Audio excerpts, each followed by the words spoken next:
Yes, my people, big program, back again, you already know what it is, sneakers, kicks and creps. It's episode 30 of Your Sneaker and Lifestyle podcast, Kicks Chronicles. I'm PROZECH and I hope you are well. Hope you're well. How you doing? Are you okay? Lovely. Okay. First and foremost, I want to thank everyone that's here and I want to thank everyone that watched our most recent episode. Thank you very much for doing that. If you haven't, it's available on all social media and podcast platforms. So make sure you go and check that out. Now, there's been a few bits that have happened in the news, in the culture, and I want to talk about them. So, yeah, we're going to do a little bit of news. We're going to throw the news in first. Let's talk about it.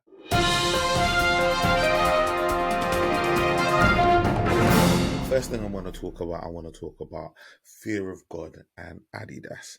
Now, Fear of God and Adidas, a few weeks ago, I spoke about it's been a couple of years since the announcement of the deal. We haven't really heard anything. And then all of a sudden, in March, there was an announcement of a sample. We saw a sample, right, of a Fear of God Adidas basketball sneaker, right? And from all accounts that I've heard, seen, read, and watched, including my own, and feel free to go and watch that. That sample looked like a rip-off of a Yeezy 750, right? It looked like a straight bite, and everyone said it, and then obviously that got back to Jerry, and he highlighted the fact that that's not a true reflection of what they were about to put out. That was an early sample, just kind of kicking ideas around. It's not the true reflection of what's actually going to pop off. And he confirmed to Complex that there was going to be a collection dropping in April, and the collections drop, people, right? So let's talk about the collection. But more importantly, let's talk about what the shoe actually looks like. The shoe looks different to the sample. Not massively different, but it looks different. It's giving me a little bite from another designer, right? From another designer, right? But it's a little off field. Or on field. We can talk about that a little bit later. But firstly, let's talk about the shoe. And obviously, for those that are listening, I'm going to describe what the shoe looks like, right? So it's a boot silhouette similar to a lot of what Fear of God does. And we're going to talk about that a little bit later as well. Upper is predominantly mesh. It's a neoprene tongue. When I say neoprene tongue, it's kind of all sewn in together. And because it's a basketball shoe, I feel like obviously it's got that sort of thing around the ankle where it's trying to give a bit more support. So it's kind of like a sock. But yeah, there is like a neoprene part to the sock. That's kind of where the tongue would be. And there's like a bungee and a bungee tie, which is kind of cool looking, right? The next part of the shoe, which is interesting, is the lacing system.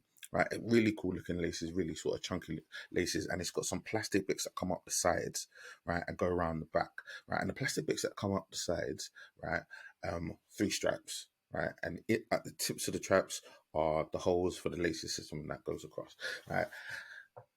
Now, for anybody that likes football, anyone that has watched football over the years, right? For me, this is very, very interesting. Now, those 3 straps on that trainer, on that 3-2-1, those 3 straps on that kick, remind me of France '98, the World Cup in France '98. It's very specific, I know, but I'm going to explain the reason why. Now, Adidas, which is important, it's an Adidas shoe, and this is an Adidas connection. Adidas created a football boot, one of the best football boots ever created, the Adidas Predator. Now, during that tournament, players like Zinedine Zidane, David Beckham, the big boys, rock that particular sneaker. And I'll throw it up on screen and you'll see that 3-stripe design is exactly the same, almost to a T, to the design that is on this Fear of God Adidas collab.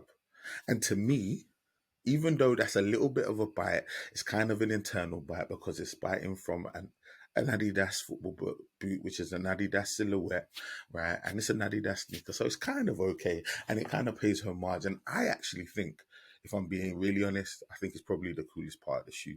If I'm being truly, truly honest, it's really, really cool to see that. I've not seen that on any other shoe. And if you have, please correct me in the comments and let me know. But yeah, that's a really, really cool part of the shoe. But veering off onto the other parts of the shoe. So the interesting part, well, not the interesting part, but so the shoe is, as I said, it's a boot-like silhouette. The predominant color on the upper is all one color except for the toe box, right? And there was two colorways that were dropped. It was kind of like a creamy off-white colorway, cell colorway, and a black colorway, right? So imagine for the black colorway, let's say it's predominantly black, but the toe box was sail, and vice versa for the other colorway, right? Which is pretty cool, right?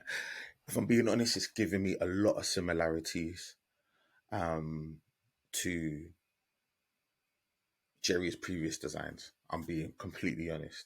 Yeah, Air Fear of God Raid as well. Very, very similar vibes, and I know they're slightly different. So obviously, the common theme is they have a similar. They have the common designer. They have a common designer. It's the same designer, but he's almost designed the same shoe 3 times. And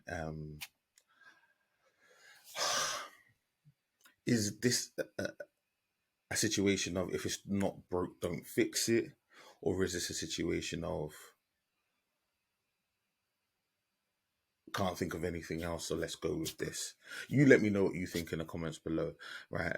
I have to say though, given what I was talking about in terms of the 750 connections and the similarities, that's a lot less in actual silhouette. Doesn't really look the same as a 750. It's not giving me 750 vibes.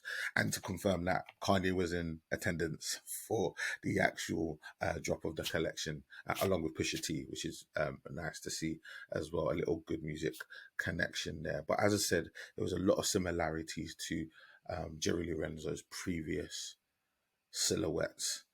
I'm not mad at the shoe. I like the shoe. I don't know if it's something that I would rock. It's very obviously heavily basketball based, and it looks like a performance shoe. It looks like a shoe that you want to play basketball in, even though it's a very cool looking shoe, very futuristic looking shoe. It looks like a shoe designed to play basketball in. There is a collection. There is a shoe. We don't have a release date, but at least we have clothes and kicks.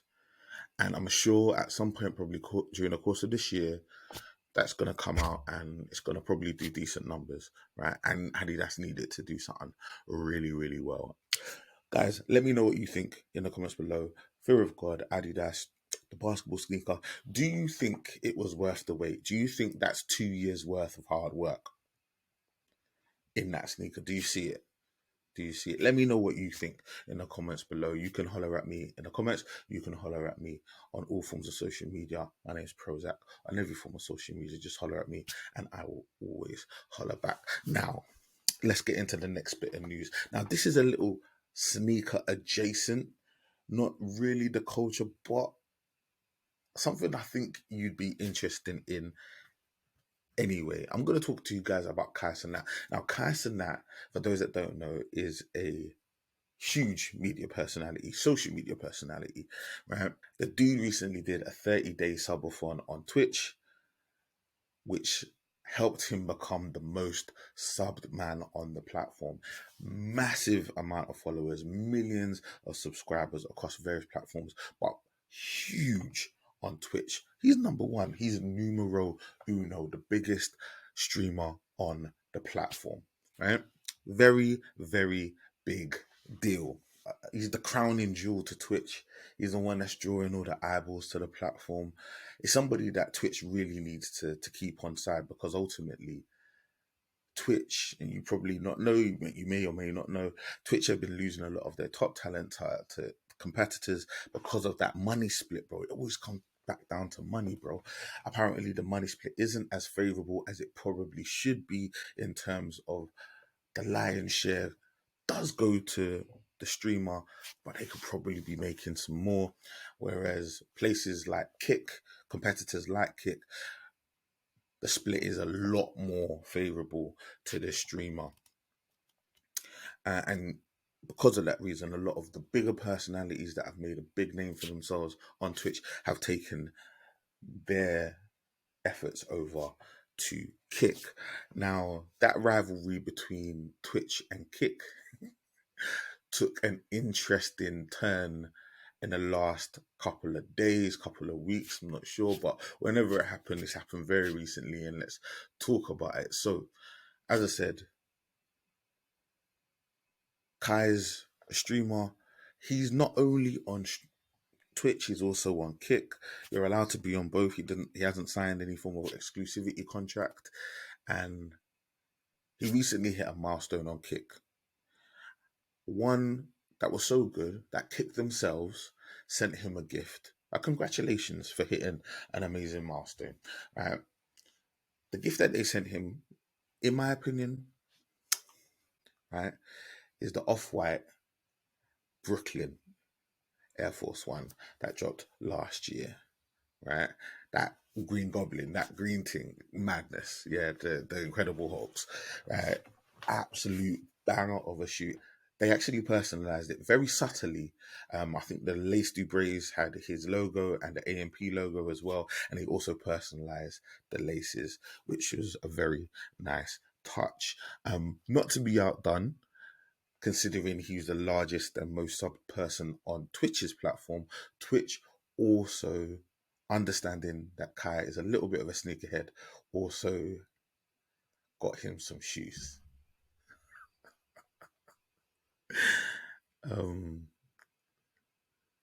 The shoes were interesting, to say the least. There were also Air Force Ones, but they were Air Force One highs, which is not something you see very often, and definitely not something you receive as a gift very often. And do you know what?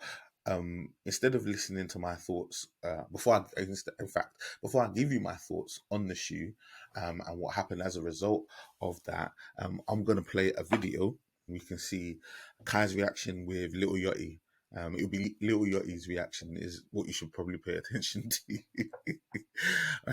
Let's play the video. What? The Cenat 11. Oh my. Okay, you see? No. You see, bro? No. You see? That's a rare artifact. I want to see them. Why does everybody want to see them?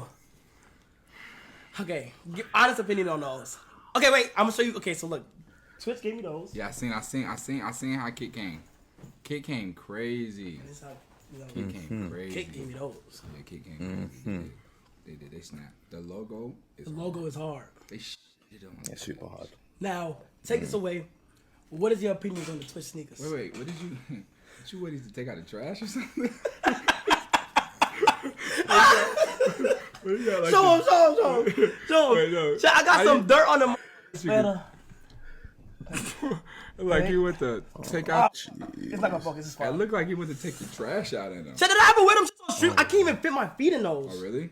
Bro, it's so tight, and these laces are like so They didn't pulled even together. Get your size right? Just making it. No, I got bro. it's an You're 8.5, fucking but inside, bro. I think it's just you don't want to like put your it's just one small. They have to, bro. They have to. Alright, guys. So obviously, Lil Yachty, Kai, kind of laughing along, kind of roasting Twitch for their lackluster shoe, to say the least. I'm gonna describe the shoe for those that are listening, right? But obviously, feel free to go and Google the shoe. So the shoe is, as I said, it's an Air Force One high with a strap. I can't believe it. It has the strap. It has the AMP on the strap, which is nuts, right? It has the AMP on the strap. So the upper, it's got a white midsole, a chunky white really chunky white midsole. Like they might, because the thing is, that's pretty short, so I think they got the extra chunky ones, right? And then so the upper is black and purple, huh? Purple Rain vibes. It's mad. It's nuts, right? So yeah, with silver writing, King of Twitch, all that madness, right? Cool, right? So, but you're thinking to yourself, "Oh, could it get any worse?" Yes, of course it could get any worse, because in 2023, how do we make your shoe stand out, Cass? And that, yes, the people at Twitch bedazzled your swoosh, man.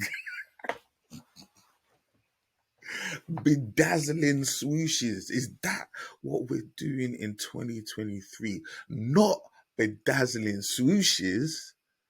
No, bro. We're not bedazzling swooshes, are we?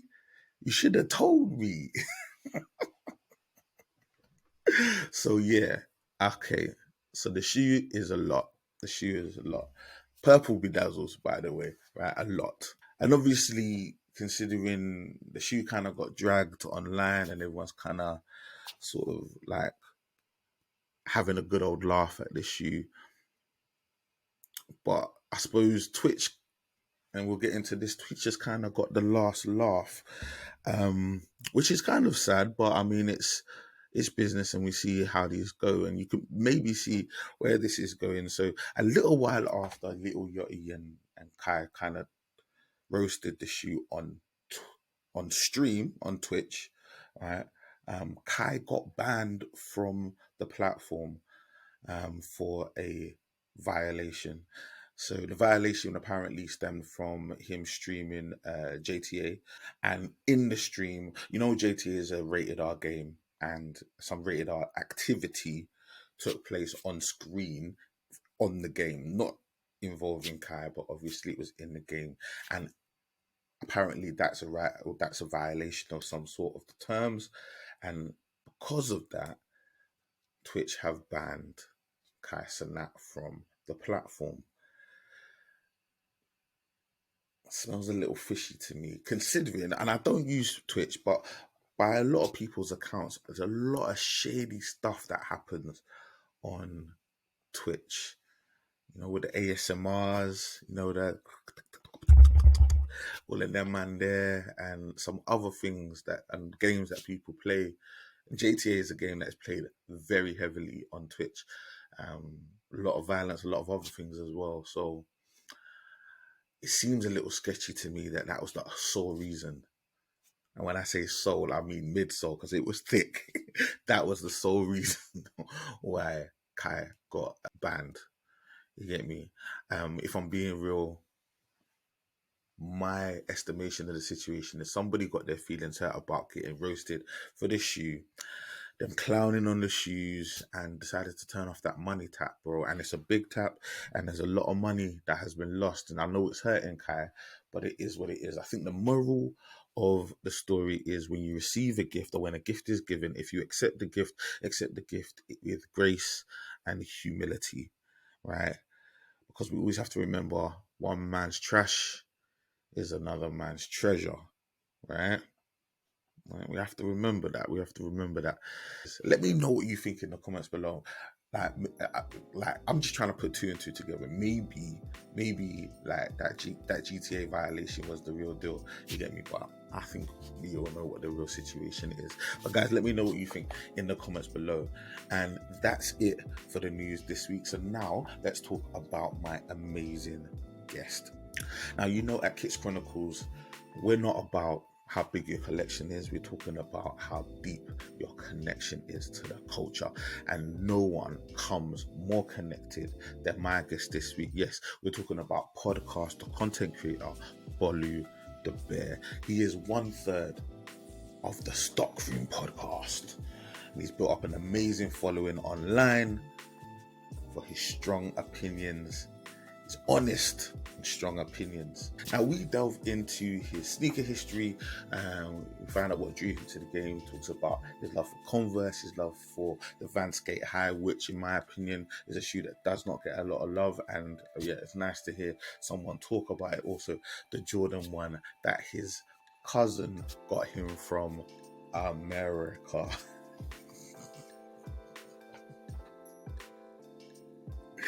Wink, wink. After talking about all of that, we bring it all the way to the modern day. We find out what's in his current selection, current rotation. We find out what he's currently wearing on feet, and we talk about his latest pickups. We talk about his opinion on the culture at large, and also his inspiration behind his content. I want to say an amazing guest, an absolutely amazing guest, one of my most enjoyable podcasts and interviews. I really enjoyed myself talking to Bolu, and he's an amazing guy, entertaining interview, if I do say so myself. And one is a guest that I'd love to have back on the podcast one day. So with all of that being said, guys, I'm your boy PROZECH. This is Sk8 Chronicles, and this week for episode 30, our guest is the illustrious Bolu The Bear. Enjoy. Yes, my people. Big PROZECH back again, and you already know what it is. Kicks Chronicles. We are here once again with an amazing, illustrious guest. Bolu The Bear is in the building. What is kicking, my bro? I'm good, man. How are you? I'm blessed, man. I'm blessed. Thank you so much for joining us this lovely evening. Thank you for having me. And yeah, no, it's nothing, man. It's nothing, man. We're gonna sit down. We're gonna talk a little bit of history. I'm excited for this conversation. We've come into contact before, and safe to say, the last time we spoke, you had some strong opinions. You get me? Yeah. Hey, and this is what I like. If you haven't watched the YouTube video, go check it out. And to this day, I said what I said, and I stand by it. Bruv, he said what he said, and he's never changed. He's never wavered. You get me? Shout out to Creps Collection Club, toe to toe. Make sure you go check that out. But yeah, let's start it all the way from the beginning, my G. Let's start it all the way back.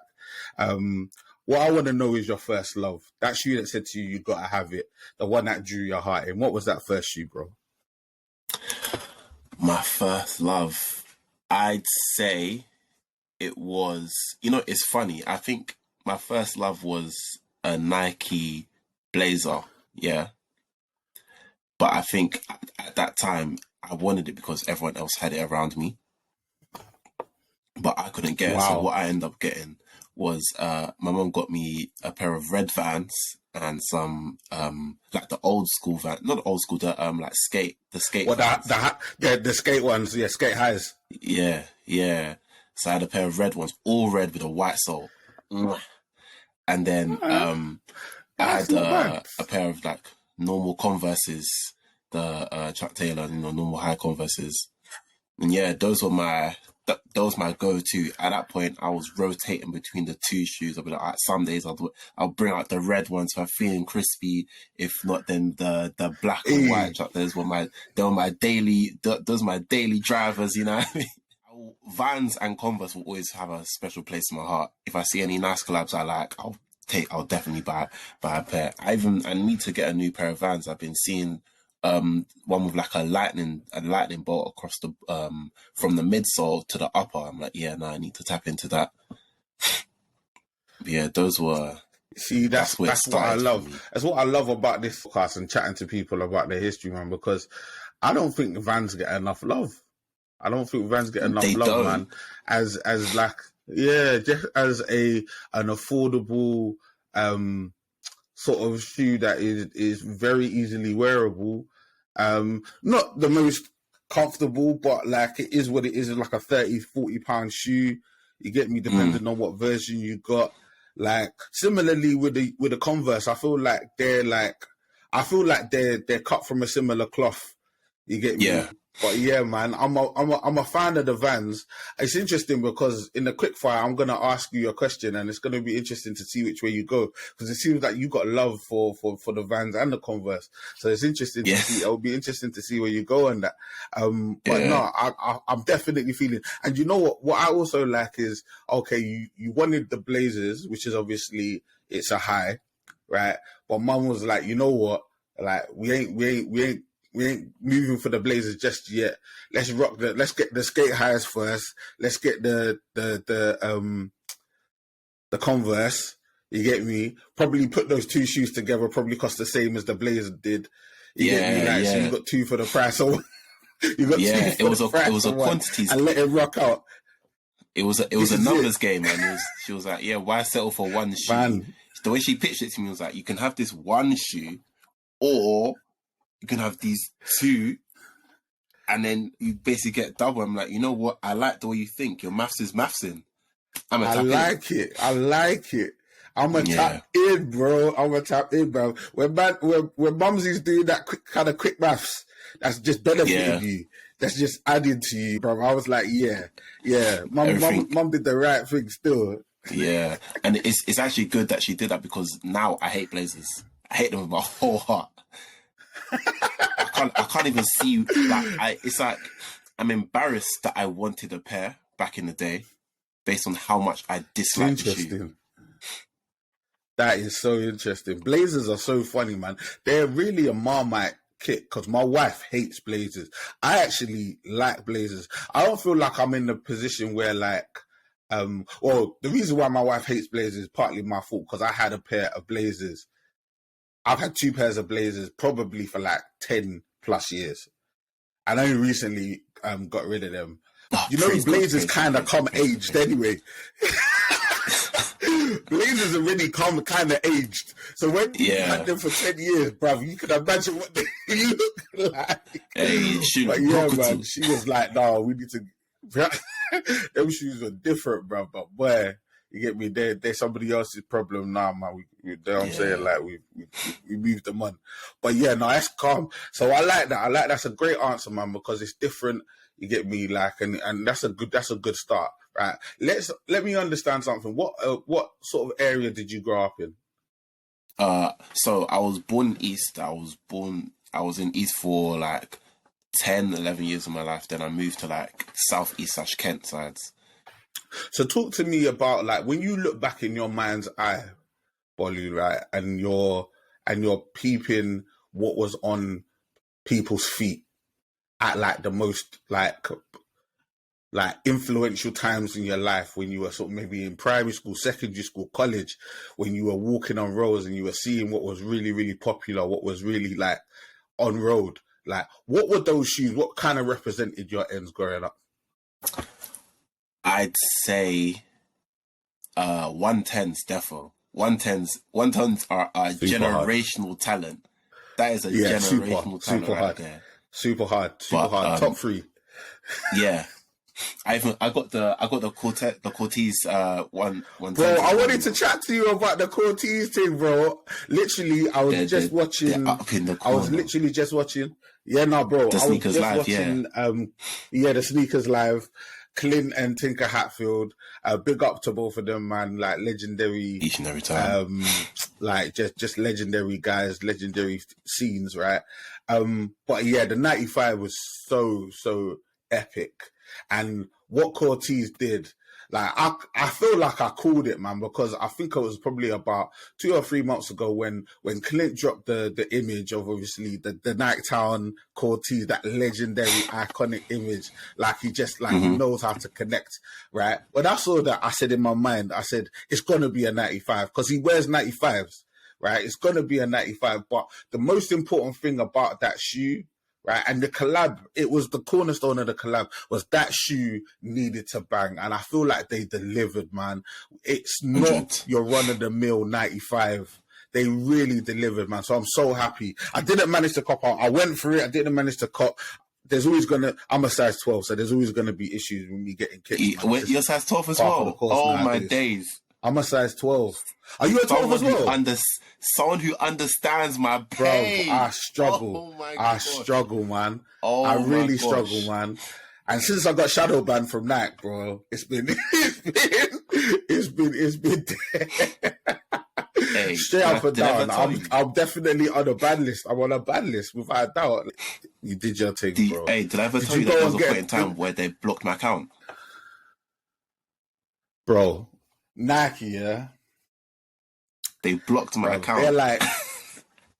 They are unbelievable. What's like, if we were to ever, like, if your children was to ever ask you, like, oh, can you explain to me your relationship with Nike, and you were to actually deep this kind of relationship that we have with this brand, where we almost beg them to give them money for their wares, for their products, and they're like, no. You get me? Like, just every so often, like, just dash you a little something to keep you going. But for the most part, it's just L's left and right. Bro, they'll be like, no, you shouldn't be in this. This is not healthy for your mental health. It's not good for your mental. It's not good for any of that. But, bro, we keep on coming back. You can't stop it. We're in a toxic relationship.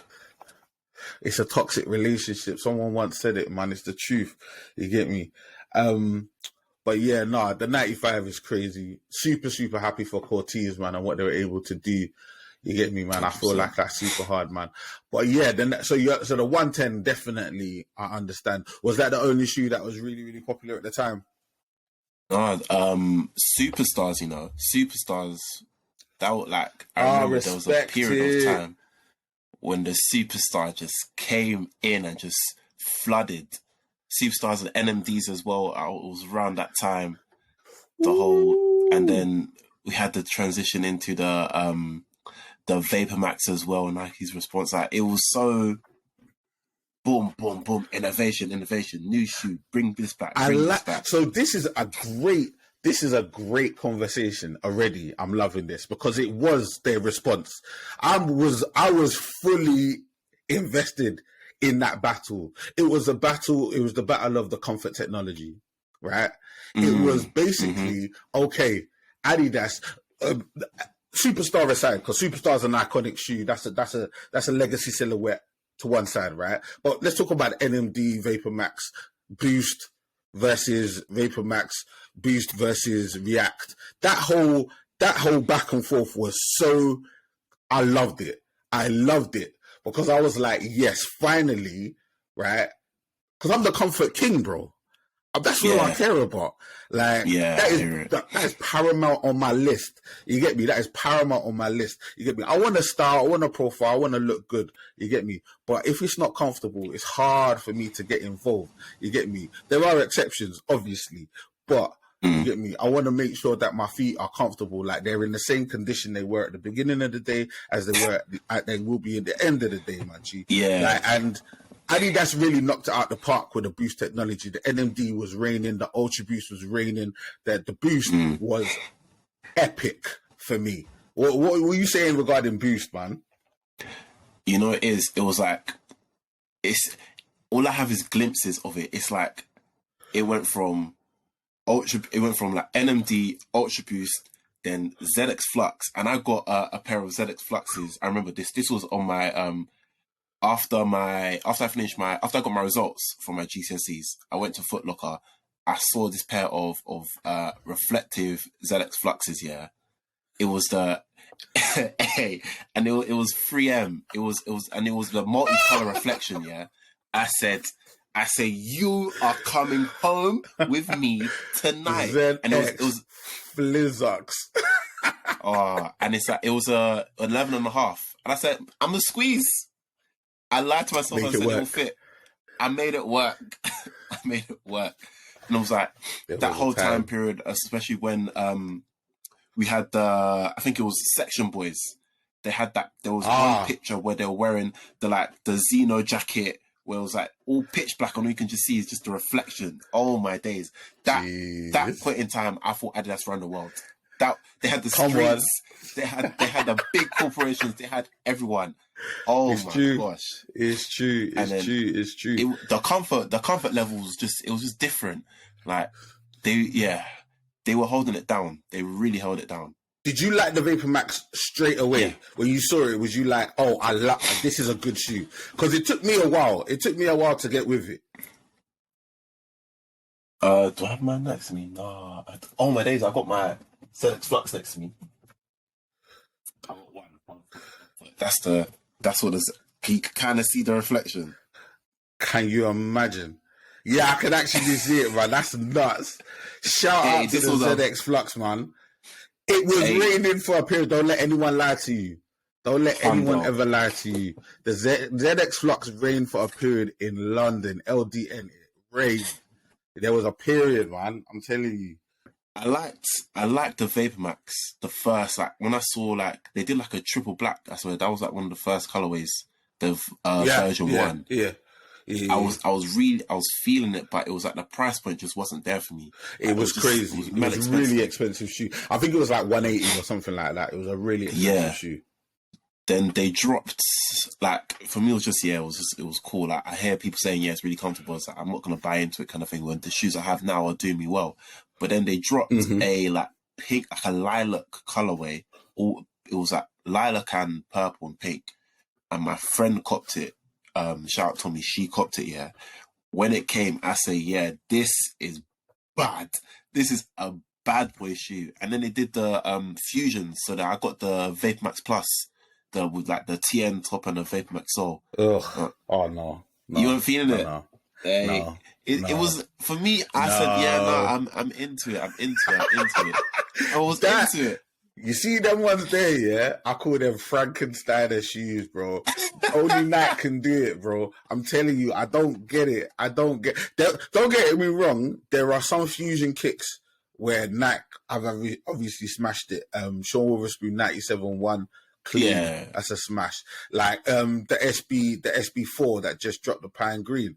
That's obviously a smash. It's a very smooth shoe. You get me? Like the combination, the collab is seamless. You get me? It's like they're both on the song, but it's almost like they've been making music for years, right? It's not with the half of the song from my man. Yeah. That's where I felt with it. I was like, they've been together. They go together. It makes sense. You get me? There's not a clash on the same song, right? Whereas with them Vapor Max Plus, bruv, that's a clash, bro. That is an absolute clash. Everyone's looking for top billing, bro. Nobody's trying to take a back seat. Everyone's trying to be Beyonce, and it's not the one. You get me? Like, so that's my thoughts on that shoe, bro. Nah, you see, with the SB4s, yeah, if I'm gonna be so real, it's like a song where the feature is just doing ad-libs. Because there's not much on that. Like, it's a beautiful shoe. It's I love subtle. it so much. It's subtle. Apart from the SB on the back, nothing else really gives me SB. I hear you. I think the official line is like there's a lot more cushioning in the shoe. There's a lot more cushioning in the collar. It's gone back to the original Jordan 4 design in the upper. So there are things on the shoe that have been changed to fit in with SB, most predominantly the back tab. So I get where you come. I think what they could have done if they were really sort of just trying to nod completely to SB was put that fat tongue on there. Yeah. Because I think that's something they could have easily done, and I don't think it would have messed up the silhouette. But that being said, like, I think this is firmly a Jordan 4 SB collab, not an SB Jordan 4 collab. Exactly. Like, clearly. I'm not mad. Even in the slides, it's beautiful. I'm not mad at that. I'm not mad at that. Spade. I'm not mad at that. Because I'm not like a... I like SBs, and there are certain SBs that are absolutely amazing. But when I put SBs on, they don't give me the same energy. They don't give me the same energy, unfortunately. Okay. So yeah, I think I've got enough SB out of that Jordan 4. The amount that I'm feeling, I got enough of it. But as I said, I didn't get the shoe, so it is what it is. Yeah, me neither. Did you get the shoe? Yeah, that was a tough one. That was a tough one. Do you know what was nuts? Yeah, I'm spiritual, man. Like, God is good, right? But all the time. All the time, right? So on the Sunday, I went somewhere. It was Mother's Day.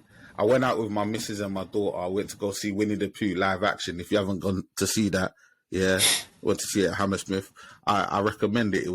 I got lost. I was in a magical place for about an hour. Bro, the guy sitting right in front of me, yeah, the guy sitting right in front of me had the SB Pine Greens on the day before they dropped. Swear down. So you see me, yeah, bruv, I'm spiritual, bruv. I'm like, God, I see you. You get me? I'm saying, I see you. The faith was so high. The faith was so high. Come 8 o'clock, bro, my faith is rock solid. I could not believe I didn't get those. Bro, you know where you messed up? God. You had to grab my man by the hem of his garment. That's how you tapped in. That's how you tap in. You have to grab my man by the hem of his garment. And you have to really grab it. You can't just have to grab it. I should have laid hands, bro. Should have gripped him by the hem of his garment and say, yeah, I'm not letting you go until you give me a back door. You shall not pass what? That should be my blessing, my G. Oh my days. Oh, that's hilarious. Nah, for real, bro. And that guy, yeah, at the end, I said, bro, I said to him, don't get it twisted. I don't play games with this thing. I said to him, bro, I'm going to see you at the end. But I think I was too aggressive. That's the problem. When I said it exactly like that. I said it exactly like that. I didn't even joke. I said it exactly like that. And I said to him, bro, those are SB4s, yeah? And he said, yeah. I said, I'm going to see you at the end. Bro, now I look back, I know why he swerved me. He said, I'm my child. For real. He thought you were going to rush him in front of his ear. Yeah, for real. Now I look back, I'm like, no, it's fair. It's fair. He swerved me, and he was quick. And I was like, bro, yeah, nah. I was like, I thought we had a connection. No. He was scared for his life, which is fair. Which is fair. I wasn't going to do anything to you. If by any chance that you watch this, I was just going to ask you how you got them. That's what I was going to do. Maybe invite you on a podcast. Maybe you do something. You get me, like. Yeah, but for real. I really enjoyed that whole scene, man. I'm saying the comfort wars that were going back and forth, man. I really feel like just touching back on that, I really feel like overall, I feel like the winner of that, and you could call it a winner, not really a winner, but I think overall most people veer towards Adidas as being the more comfortable of the brands. Yeah. And that's won the battle, but Nike won the war. Yeah, 100%. And this is it, because it's like, okay, you won that, but like, name 10 Adidas silhouettes, and we're struggling. You get me, like, so it's I'm saying it's a hollow victory, man, and they're suffering as a result of that, obviously. But we can probably touch on that a little bit later. When you had your own money and you were drawing for kicks yourself, what was the first pair of shoes you bought for yourself with your own money? So before I was doing engineering, I was working in school, innit? So I used to work in shoes, which kind of ties in with like. So I was ready into my Vans, my Converse at that time. Yeah. So it's like my first pair of shoes I bought. I kept it simple. I bought myself a pair of old school Vans. Those are my work shoes. I respect it. You are a van. Kept it true to myself. You are a van lover, man. A van driver. That was me. Yeah. One man in his van. You get me? But yeah. I love it. I love it. I forgot to mention though, back then as well. That's why when I started wearing Jordan 1s. So, I couldn't really get a lot of shoes in my size because I hit 12 quite early. So there was a period of time where a lot of shoes were cutting off at 11.5 or 11.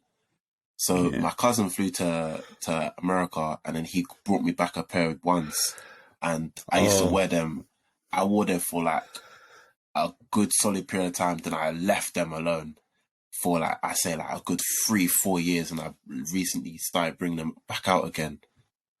Okay, Bolu, forgive me, because you're not the first Nigerian man that's told me he had a cousin from America. No. Went and got him shoes. We're not doing this. Bro, you're not the first Nigerian man to tell me this. Doing this. Tell me this fable, bro. I'm just saying, it's been said.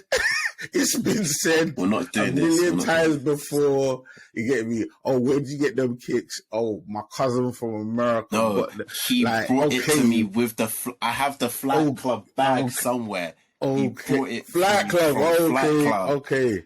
I got the bag and the receipt. The receipt. I was holding the receipt. Yeah. You get me? If that's what you want me to believe, if that's what you want the people to believe, bro, you get me, man. You just call it like I see it, man. I've been there before. You get me? I've been around the block, bro. I've heard the stories. You get me? I'll walk through Blue Water and buck you. You can't tell me that they're fake. You won't be able to fool me and say they're fake, bro. I see the way you catch some people saying, "Oh, your shoes are fake." Nah, I was with the receipt in my pocket. This guy is funny, man. If you ain't seen them videos, go and check man's TikTok, man. We're doing things out here, man. But yeah, now what ones were they? What colorway were they? I got a Baron.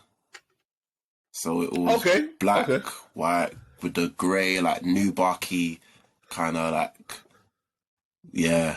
That's legit. That's legit. Good shoe. I still wear it. It's a legit starter pair as well. Yeah, it's a legit starter pair, man. I respect that. All right, bro.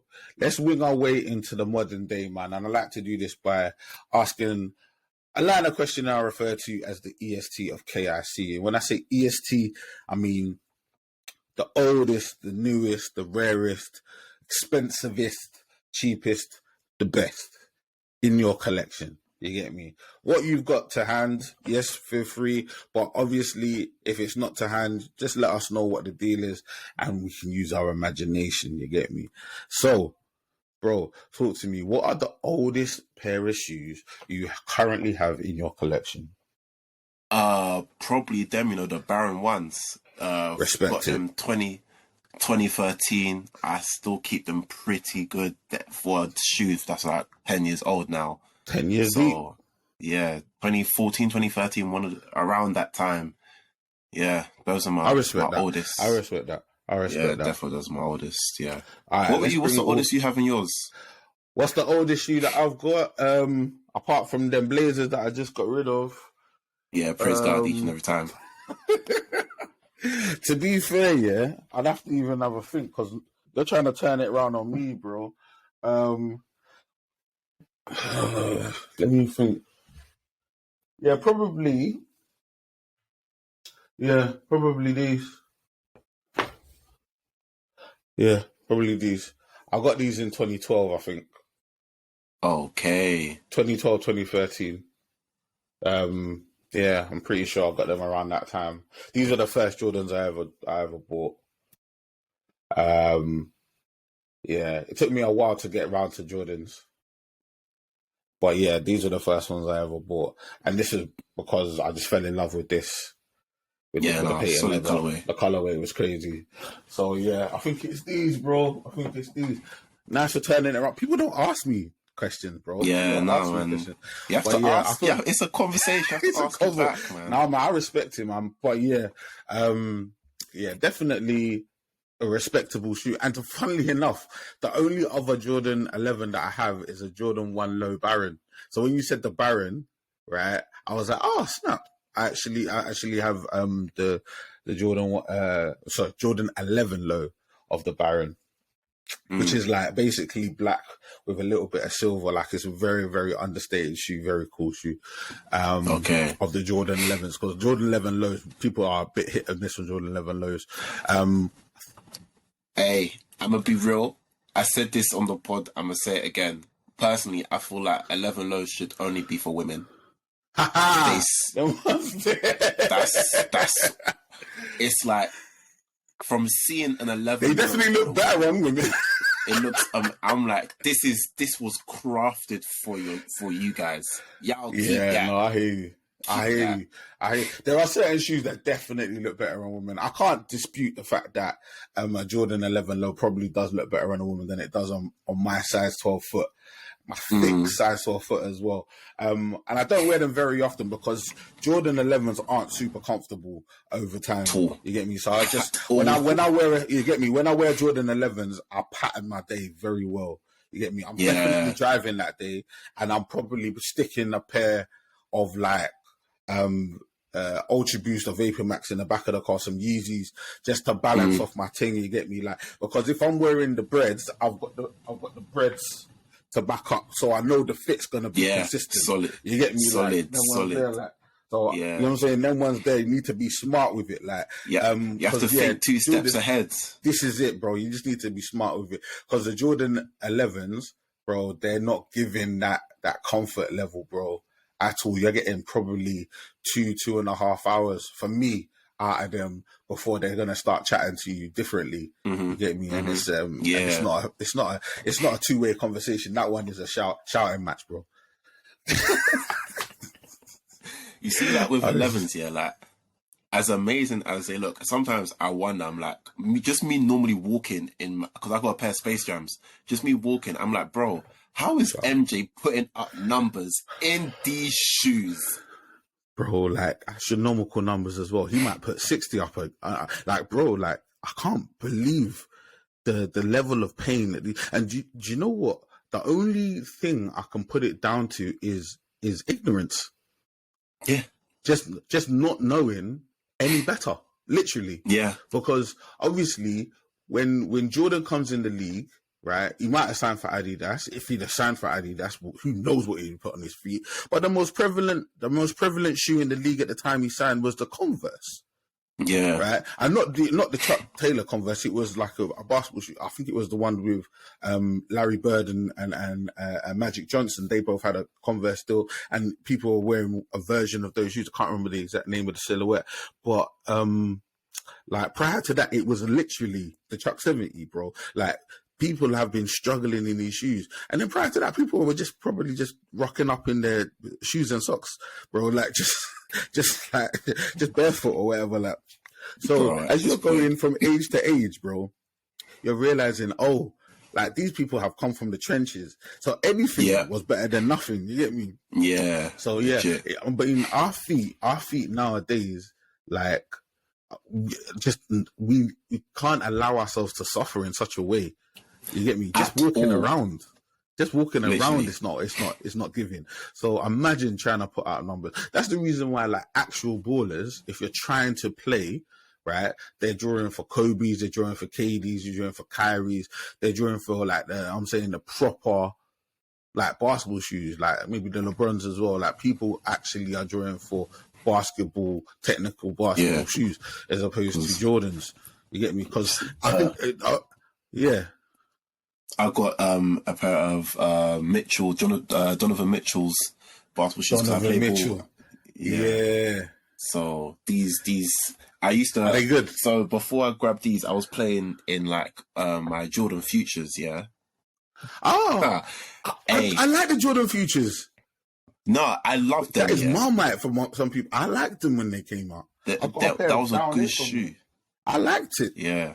I got the Wolf Grey, the thing. Foot Locker exclusive in America. I had to get to, you see, I didn't realize. So with back that, to America, yeah. Do you want me to bring up the email? Do I have to send you the email? Do I have to send you the confirmation email? Because I can find it, you know. Nah, it's cool. But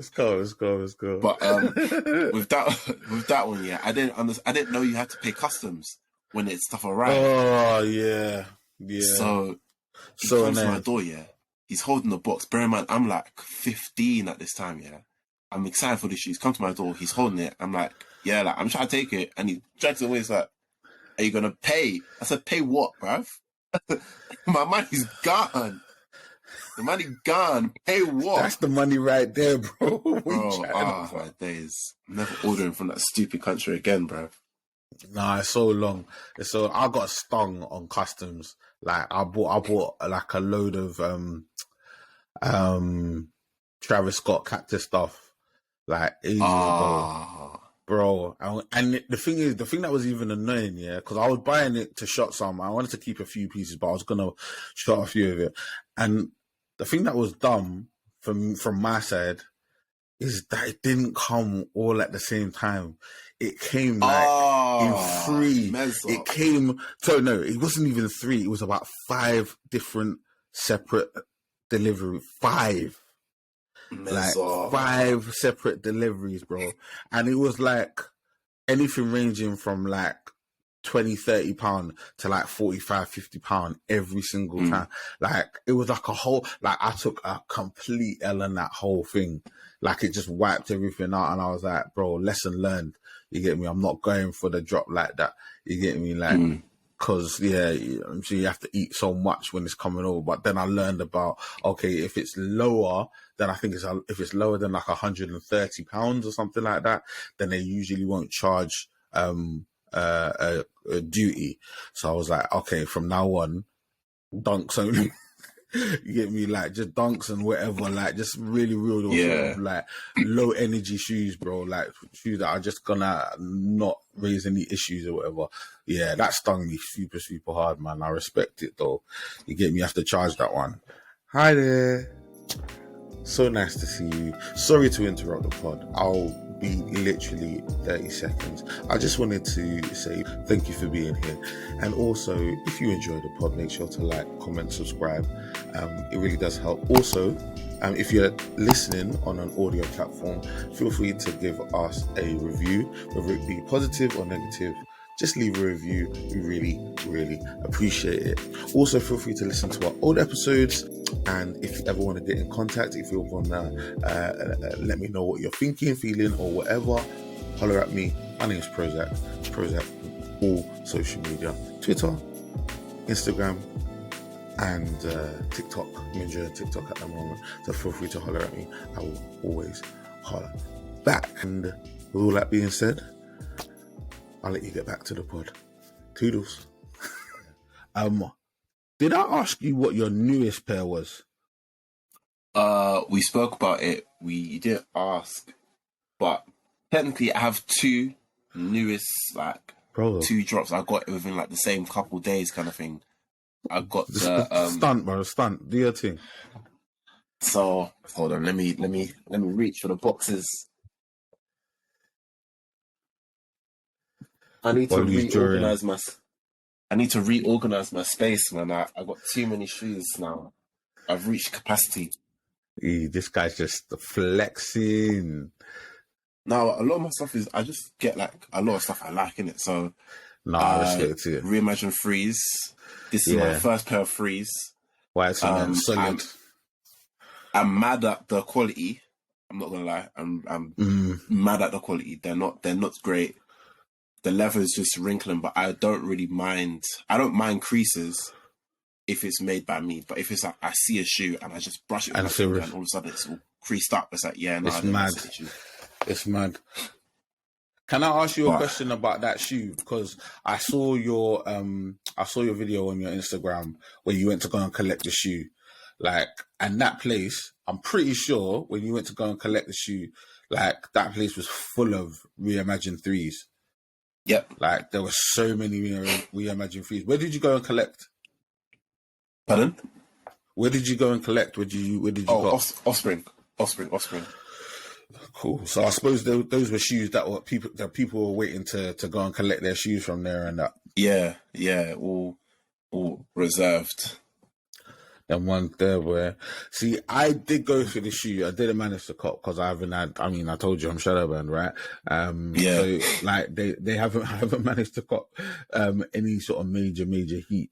Hoping that will change with the big bubble that's about to drop in a couple of days. Hoping that will change. Oh yeah, we got that Sunday.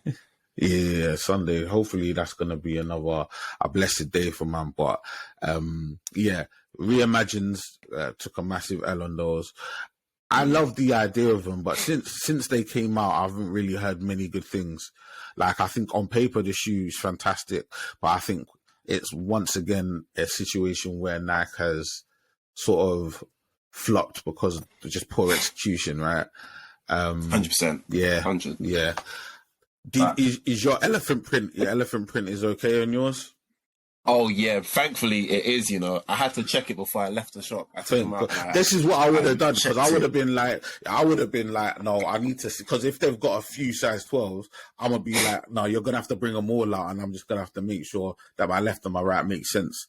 You get me? Because I'm gonna have some pencil line and some Sharpie on one shoe and some pencil line, bro, like that was terrible. I saw some images that were absolutely atrocious. Nike, up your game, bro. Like the QC even nuts. Even man. the pairs that had the mismatching heel tabs. Sorry, what? Mismatching heel tabs? You didn't see, bro? Are you telling me that they had different things on the heel tabs? One had Nike Air, one had the Jordan Jumpman. No, you are lying. You didn't see, and it was even. Yeah. I think there was one in adult size, and there was an image popped up of one in adult size, and an image popped up of one in junior size. I'm pretty sure. Yeah, the QC. If those were real pairs, yeah, because the guy came out with a receipt and everything from Foot Locker.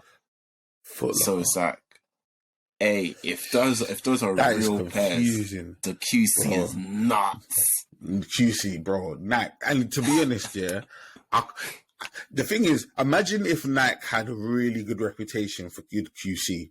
You'd be able to say with chest, like, nah, that's probably a fake pair. That's just a one-off. Yeah, give them the benefit of the doubt. Because they have such a bad track record, with QC, bro, because they have been terrible for so long, bro. It's completely believable that that's true. Like, so I have to give the guy the benefit of the doubt, man.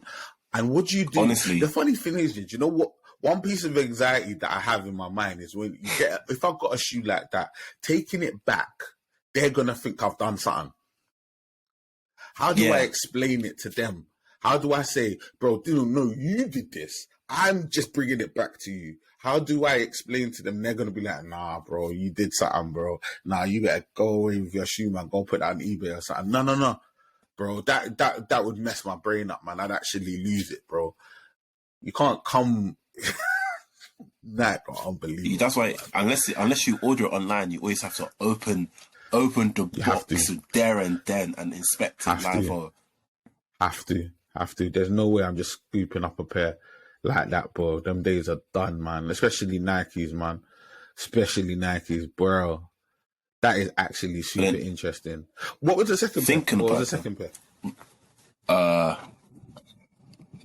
Well, but thinking about it though, with let's say if you were given a pair of, if you got a pair of, let's say you got two pairs of Reimagined, yeah? One were, normal, and the other one had the mismatching heel tab, and you post it, it goes viral. Would you keep the pair? I would keep it. The reason I'd keep it because I'm a story guy.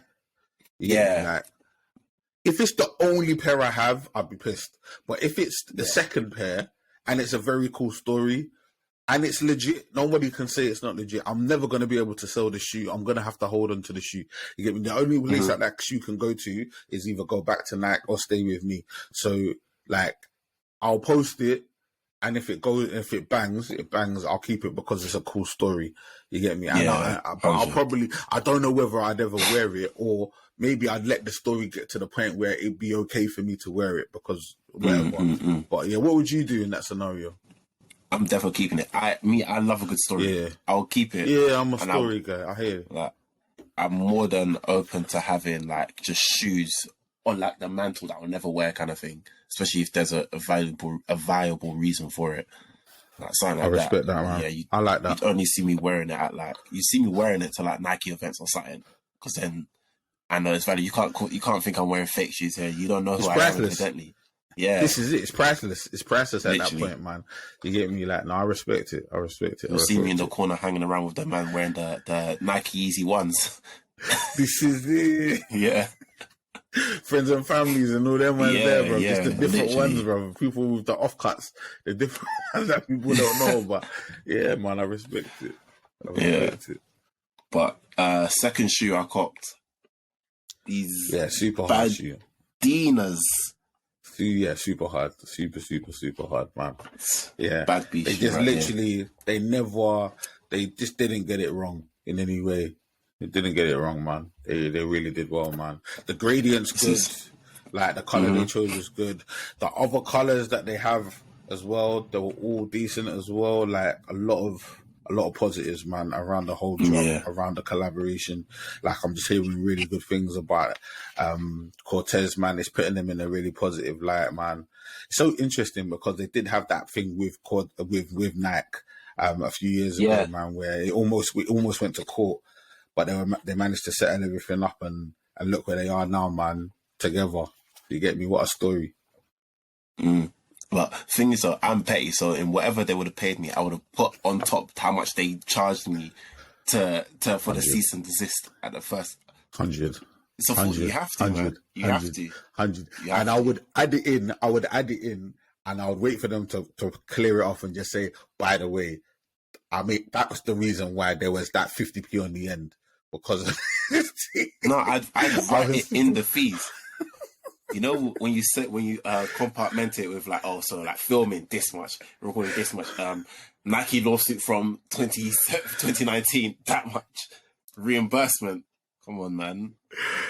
Bro, I respect that. I love that kind of stuff, man. That's so good. And the thing is, Clint is the kind of guy, that he could draw for that. It would be so believable if he did something like that. You get me? Like, he's that kind of guy, man. I respect it though, man. So let's find out, Bolu, your rarest pair of shoes? Rarest. Yeah, man. What Now, is rare? sometimes, yeah, with the rarest, it could be rare in the eyes of like sneakerdom, where it's just a shoe that people just don't have, or it could be a shoe that you don't ever see people wear. That may not be rare in the true sense that nobody has it, because people might have it, but you just never see anyone wear it. So yeah, just think along those lines if you haven't got one of them typical rare shoes. I got three in mind that I just like when you step outside, I just don't see people wear it at all. I I got like that. obviously I got the Baron ones. They're downstairs because I just cleaned them Yeah, recently. I haven't actually seen Honestly, anybody wear those shoes outside. I can. I'm waiting for someone to prove me wrong, but I feel like I'm like the only person in the UK that has those shoes. Because I love that. From the jump to now, I have not seen it outside. Like I've seen people know about the shoe, but I haven't seen anyone actually have it or wear it on feet. But there's those. I got the New Balance Kith collab, the RC Wow. 131300, I think. Oh no, that's super rare. And I got that in the elephant, and I got it also in the in like the kind of mud-ish colorway. But it's like That's very I walked very into nice. I got them from the Kith store in Selfridges. So I know people bought them, I just haven't seen them. Bro, you actually are inspiring me, bro. I need to get outside. Bro, Oh yeah. you are buying shoes from shops. Bro, I need to come off of this raffle thing. I need to leave my house, bro. I need to travel into London because I'm in the sticks now, bro. I moved out. You get me? If it was back in the day when I was in the heart of the thing, bro, I would have peeled out and I would have just gone to wherever, man. But you're right. People need to get out the yard and go and pick up these shoes, man. I'm on the edge of the sticks, you know. Like one step that way, I'm in Kent. One step that way, I'm in Southeast. Already, people know where I live just based off of that. But it's like, to get them, I was like, they announced that it would be coming on the yellow drop on the what's it called? Selfridges, like kind of fashion page, like for like drops and stuff. So and then, okay, because you're putting me on game now. So what, the yellow drop, is that what it's called? Yeah, the yellow drop. It's what their Instagram. Okay, I'm gonna get on. So that's where when they announce that news, like they mention whenever new stuff from Kith come in, that's what they normally put it. So they put that there that it was coming, but they didn't put the size. I was commenting, what's the size range? What's the size range? Because I don't want to pull up and then like, from 5 to 9. And I'm like, bro, I just wasting my time because there's no way I'm fitting in a 9. There. So I was commenting, didn't get no responses. I called their customer service. I said, can someone go to the Kith section and ask them what the size range is so I can pull up and grab myself a pair? But shout out to Selfridges. Their customer service is A1. Got me there. I was able to reserve a couple. Was able to reserve a pair in the grey. I pulled up. I was like, yeah, no, I like more than just the grey. So yeah. This was sometime last year. Yeah, deep in like I think around summertime last year even. I respect it. Yeah, I respect it. I love this. You've inspired me. Firstly, I'm gonna follow the yellow. The yellow drop page ASAP. And secondly, I'm gonna start pulling up now. You get me? Deny me to my face, is what I'm saying. Literally, if you're gonna reject me to my face, bro. At least be give me real. The decency. Exactly. I don't want no. I was saying at least. Like I'm tired of over text no more, bro. Tired. I'm tired of sorry, it wasn't your luck. I'm tired of didn't get them. Tell me, lie to my face. Bro. In fact, or at least keep your buck and say sorry. They're backdoored. Sorry, too late. You missed out. Anyhow you want to do it, but do it to my face. If you're gonna lie to me, lie to my face, bro. I dare you. Yeah, I dare you. Look me in the eyes, man. Come on. I respect it. For real, dead in my eyes, man, and just lie to me. If you're gonna do it, man. But I respect it differently if you can do it to my face, man. I like that. Facts. All right, bro. I was listening to something recently. There's another Kith collab cooking. Oh, the Clarks, duh, duh, duh, Adidas, duh, duh. and Bronny. Yes, yes, the Yeah. Clarks, Adidas, and Kith Samba, and literally, just a random. I literally just bought a pair of Sambas. You know what? Yeah, I've been seeing some of the fashion guys stepping in Sambas, and I'm like, you know what? I'm understanding. I'm hearing it. I just I'm hearing thought, it. yeah, I mean, they were super. I feel like they're a super clean shoe, a very slept on silhouette. I mean, for me, I feel like other people love them, and I just thought I'll give them a go. I don't know if they're gonna run for me. You know, I've had them for a little while. Plus, I'm gonna be real with you, Bolu. Yeah, I'm gonna be super real. I've got so many creator points. I need to start using them points, bro. You know, there's hey. How many points do you have? How many points do you have?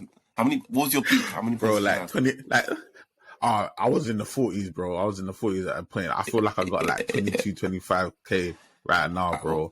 I'm sitting on a quarter. I hit 39. Bro. I say, yeah, no, I need to start spending this, bro.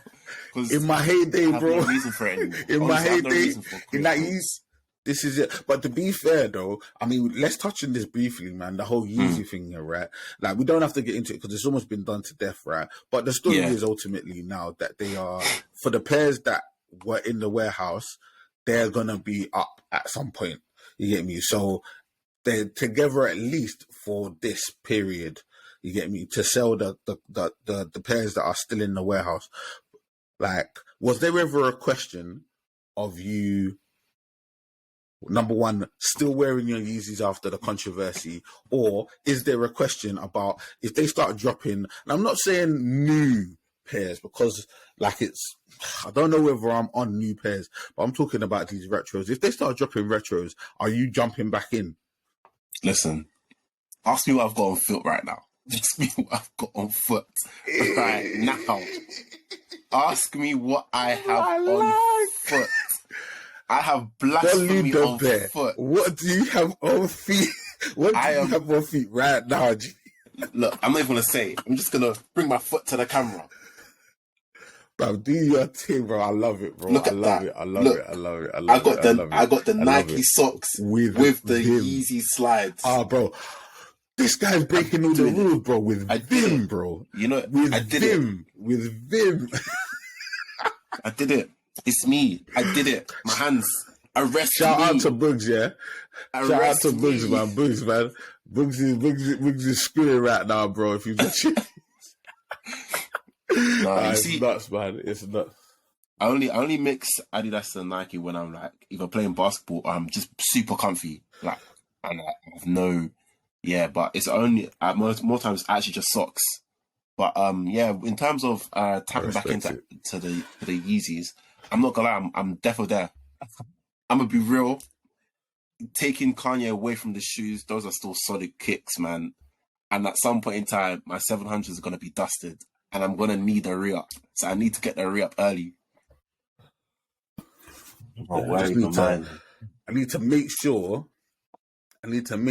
that this shoe is always near, bro. The Vanta, yeah, bro. I just need to make sure that this shoe is always close to me. So if they decide to drop, because I know this is part of the schedule. If they decide to drop, I'm in for this. If they go for Pirate Blacks, I'm in for those. Turtle Doves, I'm in for those. And if you make the mistake of dropping a 750, I'm taking them all. Hey, I'm taking them all. You gotta keep your confirmed points at around like 20k or above, just so when the time comes, they're pick. There was a time like swimwear.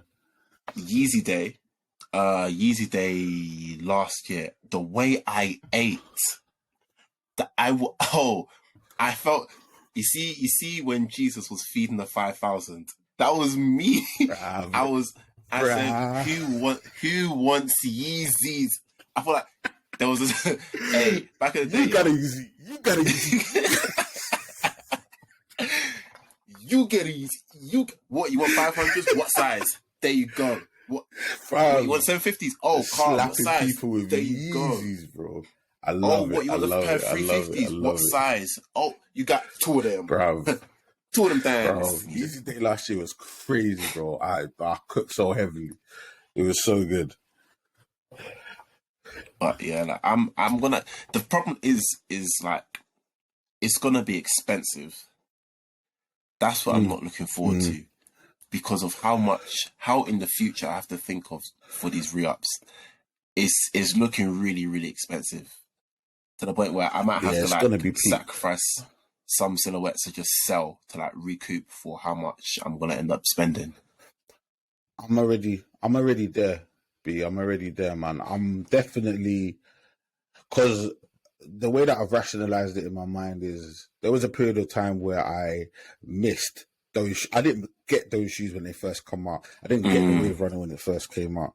Yep, The same. Beds when they first come out. A lot of the ones that I have, I didn't get when they first come out. I got the re-ups, man. I got the saying the when they retro them. So like, I'm missing out on a lot of the Turtle Doves, Pirate Blacks. I'm missing out on a lot of these OGs, bro. I need to. So if I need to cop 3 or 4 pairs to just get that one that I need to hold, bro, and sell off a few, bro, I'm ready to do that, bro. That's a sacrifice I'm ready to make.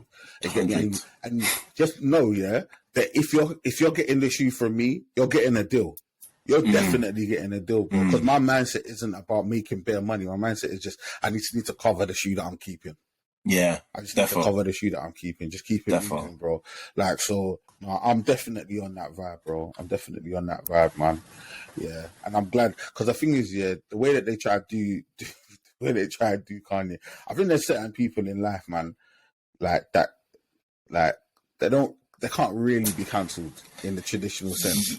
You can't really just cancel, man. Like, you get me, like, and even though like he's quiet, he's not cancelled. And he said the maddest stuff. He's not cancelled. He's clearly not cancelled, bro. He's clearly not cancelled. But I feel like Adidas just made a chain of real bad decisions in terms of their collaborators. Very bad decisions. Like, very bad decisions. Yeah. You knew what you were getting. I want to talk about that, Bolu. You see. Bolu, can we just have a quick chat about Adidas collaboration for a second? Yeah, bro. Like, how many times are you gonna? How many times are you gonna flop with this thing, bro? You see, the thing is, yeah, it's like more often than not, their collaborations aren't super bad. Like, I really like the Gucci collab, but when it came to that stupid brand with the B, when it came to that stupid brand with B, like, I was watching some TikTok, yeah, and when was Balenciaga found? Like 1870 something, I think. Let me quickly Google it now. Yeah, 1919. Cool. If me, the founder, in 1919, looking down from above, and I'm seeing what someone has done to my brand, I would flip. Steep. I will be steep. Oh my days. I will be bugging. Steep. It's so deep. Like, it's so deep, man. I remember someone said Balenciaga's messages. Someone said Balenciaga's just a social. At this point, they're just a social experiment, trying to see how far they can push everyone.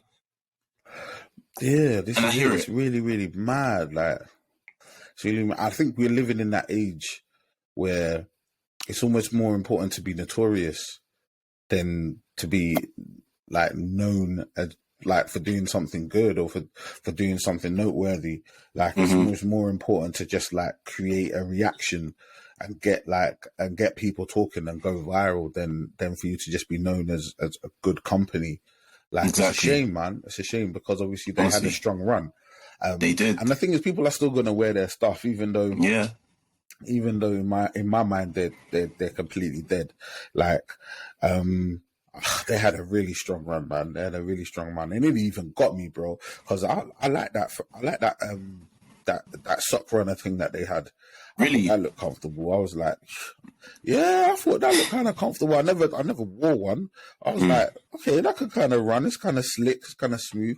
Don't know if it's gonna work on a big boy, thick ankles and that, but I'm saying like I could give it a go, see where I go on. Definitely not a triple S guy all day. Nah, I'm saying I the think triple S the was triple S, crazy. the triple S's were cold. You know, personally, I feel like that was like See, some real people really interesting. like them.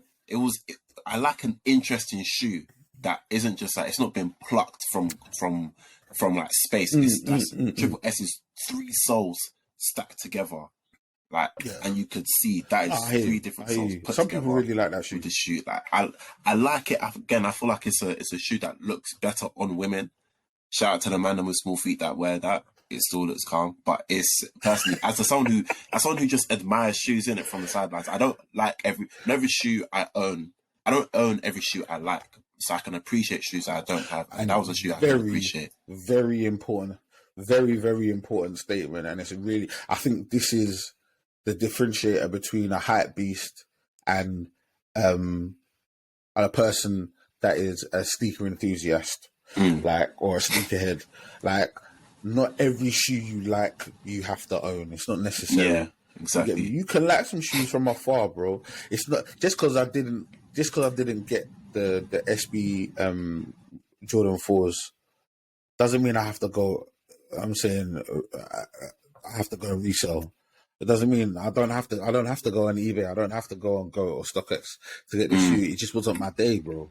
Charge it and keep it moving. Sometimes you just have to charge it. It wasn't meant to be your day. This is it. Just keep it moving, bro. It just wasn't meant to be. So, but when there is a shoe that you really, really like, that you can really see the fit for, that you've visualized or whatever, go get your shoes, bro. Just live your life and be that guy.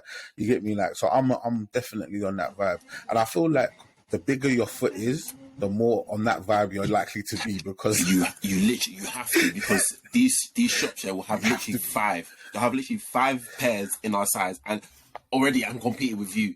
And then there's like 100 other people all competing for this 5 pair of shoes, bro. If you can't grab it, you can't grab it. Like, honestly, this is it, bro. Like, my mentality, I'm so humble with it, man. I'm so humble with it. I don't have much heat behind me. I got the Lost and Founds there. I got a couple bits and pieces. Don't have much heat, but everything I have, it comes from the heart, bro. It's authentic. It's me. Yeah. You get me? Like, and that's what I love, man. And if there's some shoes that I can pick up along the way that I didn't envisage, that I didn't legislate for, that just captivate my heart, bro, if I can get them, I'll get them. If I can't get them, charge it and keep it moving, man. I don't live in the past, bro. It is what it is, bro. It is what it is, bro. If you're just running out, actually, I feel like I already know the answer to that question. I feel like I know. So let me see if I can guess. Yeah, if you're just bopping to the shops, you're just running out your house. Yeah, right. Let me write it down so people know that I'm being legit. Right, I'm gonna write it down. I'm gonna write the answer down.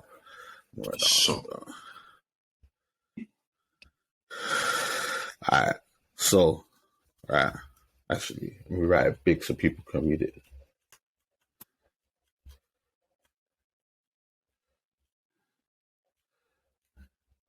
If you're just bopping to the shops, just running out your yard, yeah? What are you drawing for? I know you're not going to get this answer right, because it's so obscure. It's so, people, only the people that see me step outside my house know. I'm going to the shop, so bear in mind, the shop is right across the road. I got a pair of green Crocs at the door, slap my foot in, out back. They're even too big for me. I love it. That's Crocs me, are super man. hard. I've been rocking Crocs super heavy. Super heavy. And I've got foam runners, yeah. And I've still been drawing for Crocs recently. It's because that sports mode is real life, you know. It's all my days. I think people who hate Crocs, they don't understand what it's like to flick that shoe in sport. Oh, bro, my gosh! I really respect it. I really respect it. The shoe's so easy. But yeah, I went for, because I thought we'd seen it already. You can't even see it because I'm like, I went for the Yeezy slide with the Nike socks. You know what it is. Yeah, so that's what I was going for. Yeezy slide with the Nike socks. You know, for a sec, I forgot I had these. It was literally, I was like cleaning out my car, and then they were just at the bottom of all the stuff I had in my car. So I was like, oh yeah, and like, I think the problem Really? with Yeezy slides here is that they shrink. So I'm literally trying to wear them more, Really? so it can stretch out. Oh my days! So that they can get back up again. Yeah, there was a time when I didn't know that they shrunk. You know, that's nuts. I left the right one in my car, and then the left one was just at home. And like, I went to the car, grabbed the right one, and it felt like I could put my. It felt like, how do I describe it? It's like my toes were calm in the left one, but the right one, honestly, my foot didn't go past this bit. It was so tight. Oh, bro, So I know what you're talking. Bro, that's me normally. That is me normally. I can't wear Yeezy slides. My foot is too thick. I've got the feet of the Incredible Hulk, bro. I've got the thickest feet you've ever seen in your life, bro. Bro, like I can't put my foot in. I can put my foot in slides, but I can't put my foot in a Yeezy slide, bro. The thing's too narrow. It's too narrow. Like that thing. It's too narrow, bro. This is the only pair of footwear I've got that I had to size up, and that's mad. Like as a size 12, that I had to size up. It's nuts, bro. I sized up like 3 times. It still weren't working for me, man. I just left it. That's scary, bro. Right? Yeah, bro. I went up to a 15, bro, and it still didn't run for me. So that's how you know it's not meant to be, bro. Yeah, it's not meant to be, man. Just keep it moving. You get me? And then people asking me, so what size are you? And I'm having to explain everything. Nah, bro. I just kept it. Let me get a pair of Crocs, man. The foam runners are there still. Foam runners work for me, so we can work with that. You get me? Oh wait, sorry. Before I let you go, jump in. With your Crocs, do you have gibbets on it, or do you just have it plain? So I actually have them plain. Right, have them plain. Not for nothing. I have no issue with the gibbets. Right? I just haven't got around to it. I'm actually a fan of gibbets. I just need to find the right ones for me. I've got no issue with gibbets. I'm a gibbet fan. I'm just like, I just haven't got around to getting around. I want to get a Ghana flag on there. I want to get a little Z on there. I want to get something that's what I'm saying. Like, just nice little thing. You get me? Like, because I feel like, I'm saying, like, I'm in for a penny, in for a pound. Just be that guy, bro. Don't try and be hard with it. Don't try and be that. I'm saying, why? You're wearing Crocs. You're already wearing Crocs, bro. Exactly. I'm a road man. I wear Crocs. Go all in, man. Go all in. I'm saying, like, I'm all in, bro. I'm saying, I got a little girl. I'm a Croc wearing dad, bro. I wear Crocs to the nursery. You get me? Yeah. So yeah, man. A gibbet is nothing to me, man. What gibbets you got on your kits, bro? I got bears. I got 2 pairs of Crocs, yeah. So listen, I'm perfectly happy being that guy, you know. People look at me like, oh, what? Because I'm bare tall. I move. I'm cool, bro. This is me. I'm that dude. So I like it. When I was in uni, when I got my first pair of Crocs, I got the Post Malone collab, the black pair with like, it was like pink underlay. So it's like the more the black wore off, the pink would show up.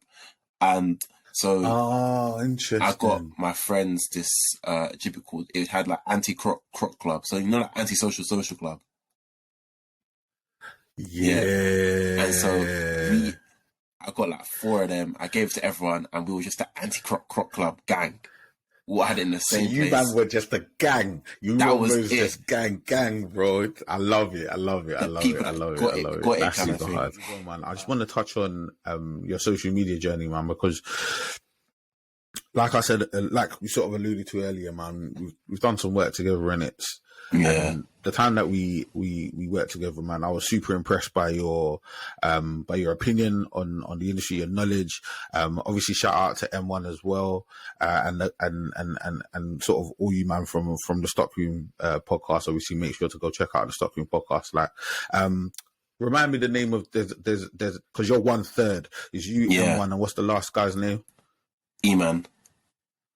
E-Man. Shout out to E-Man as well, man, because he does this thing as well. He's got the laptop on his thing. I like it. You get me? You need one of them, man, always around you, man, the laptop guy. You get me?